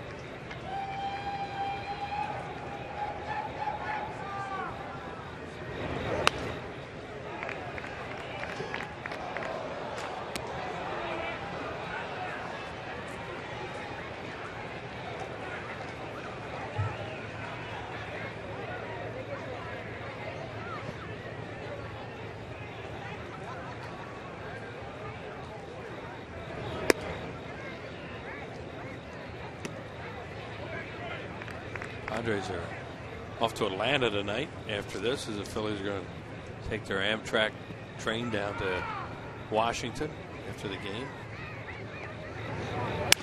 Broken back ground ball. That's a fair ball. Medica brings it to the bag, and that'll do it for the 8th inning for the Phils. So it's time for the 9th, and the Phils are looking to win a series again. They need 3 more outs to take care of the Padres. They're on top 10-5.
Phillies lead at 10-5 as we look to close it out here in the top of the 9th inning. Final game of this homestand, final game of this 3-game series. A reminder from Budweiser as we head into the weekend. Great times are waiting. Designated driver. Jake Diekman getting set for his 39th ball game. Diekman, 1-4, his earned run average 3.03. Sweet Caroline wheels as we go to the 9th inning. Can't go wrong with that song. Think how many people think they can sing that song in karaoke. I'm sure there are a lot of them. Oh, great sing-along. Chris Robinson is going to pinch hit for the Padres. Made his big league debut on the 4th of September, so he's 0 for 1. 316 during his 39 games in the Padres organization.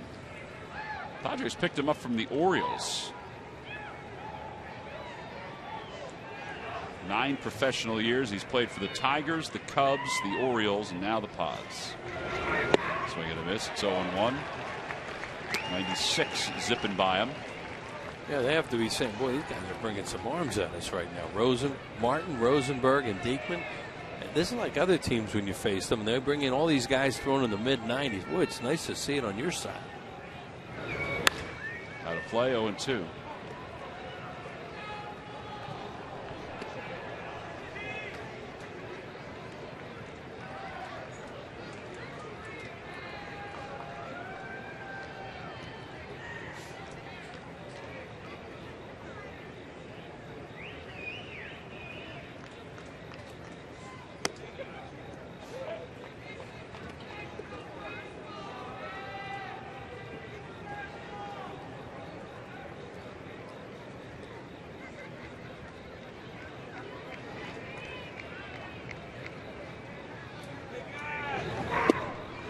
It's nasty. 97. All they see is the top of the ball when he throws. I keep bringing his Venters up when I watch him, but he looks more and more like Venters, at least the way that hitters react to his pitches, because you don't see it. It's a heavy fastball like that, and the guy starts to swing, and they got a little bit of baseball, and then by the time they swing it, it's gone. And it's fast. You know, and at this point, it may be even before Venters got hurt the first time. It may even be harder than Venters. Yeah, Venters was this kind of guy. Yeah, yeah. Was a 90, 95, and a heavy sinker. Venters' ball maybe sunk a little more than Diekman. I think Diekman probably has a little better breaking ball. And he's got more movement from left to right, I think. But when you throw a fastball like that and the hitter doesn't see much of it, and you throw it that hard, it's really hard to hit it. And if you hit it, you usually hit the top of it.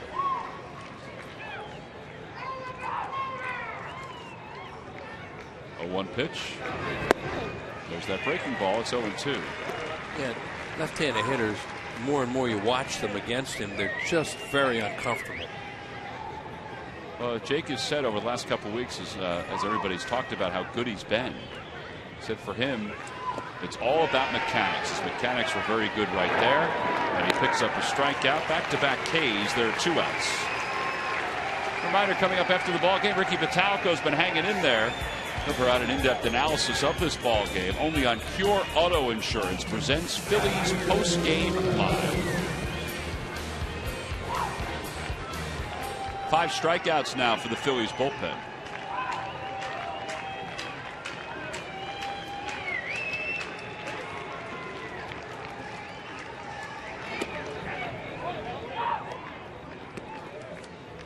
Tomorrow the Phillies will be in D.C. Kyle Kendrick against Steven Strasburg.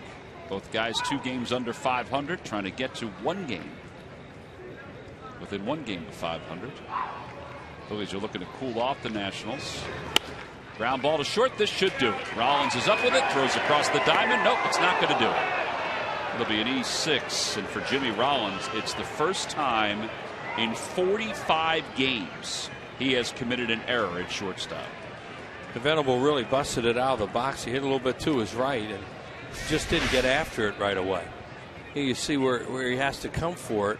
And he was slow in picking it, really didn't charge it. He was kind of slow in releasing it. And then I think he hurried it at the end when he saw Venable really flying out of that batter's box.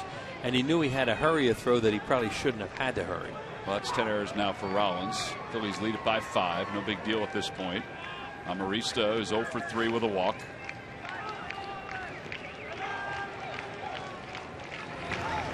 Ground ball. This should do it.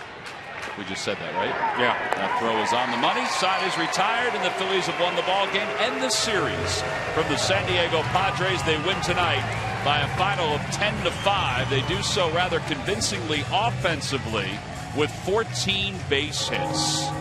Well, a nice way to wrap up this homestand. The Phillies 6-3 on the stand. Carlos Ruiz, well, he had an exceptional night all the way around. He's our Chevrolet player of the game. Look what he's done his last 20 games. He's averaged nearly an RBI per ball game, and he's hit .389 during that time frame. So the Phillies take 2 of 3 for the Padres. They'll head to Washington, winners of 2 in a row. We'll be back to talk a little bit more about it right after this.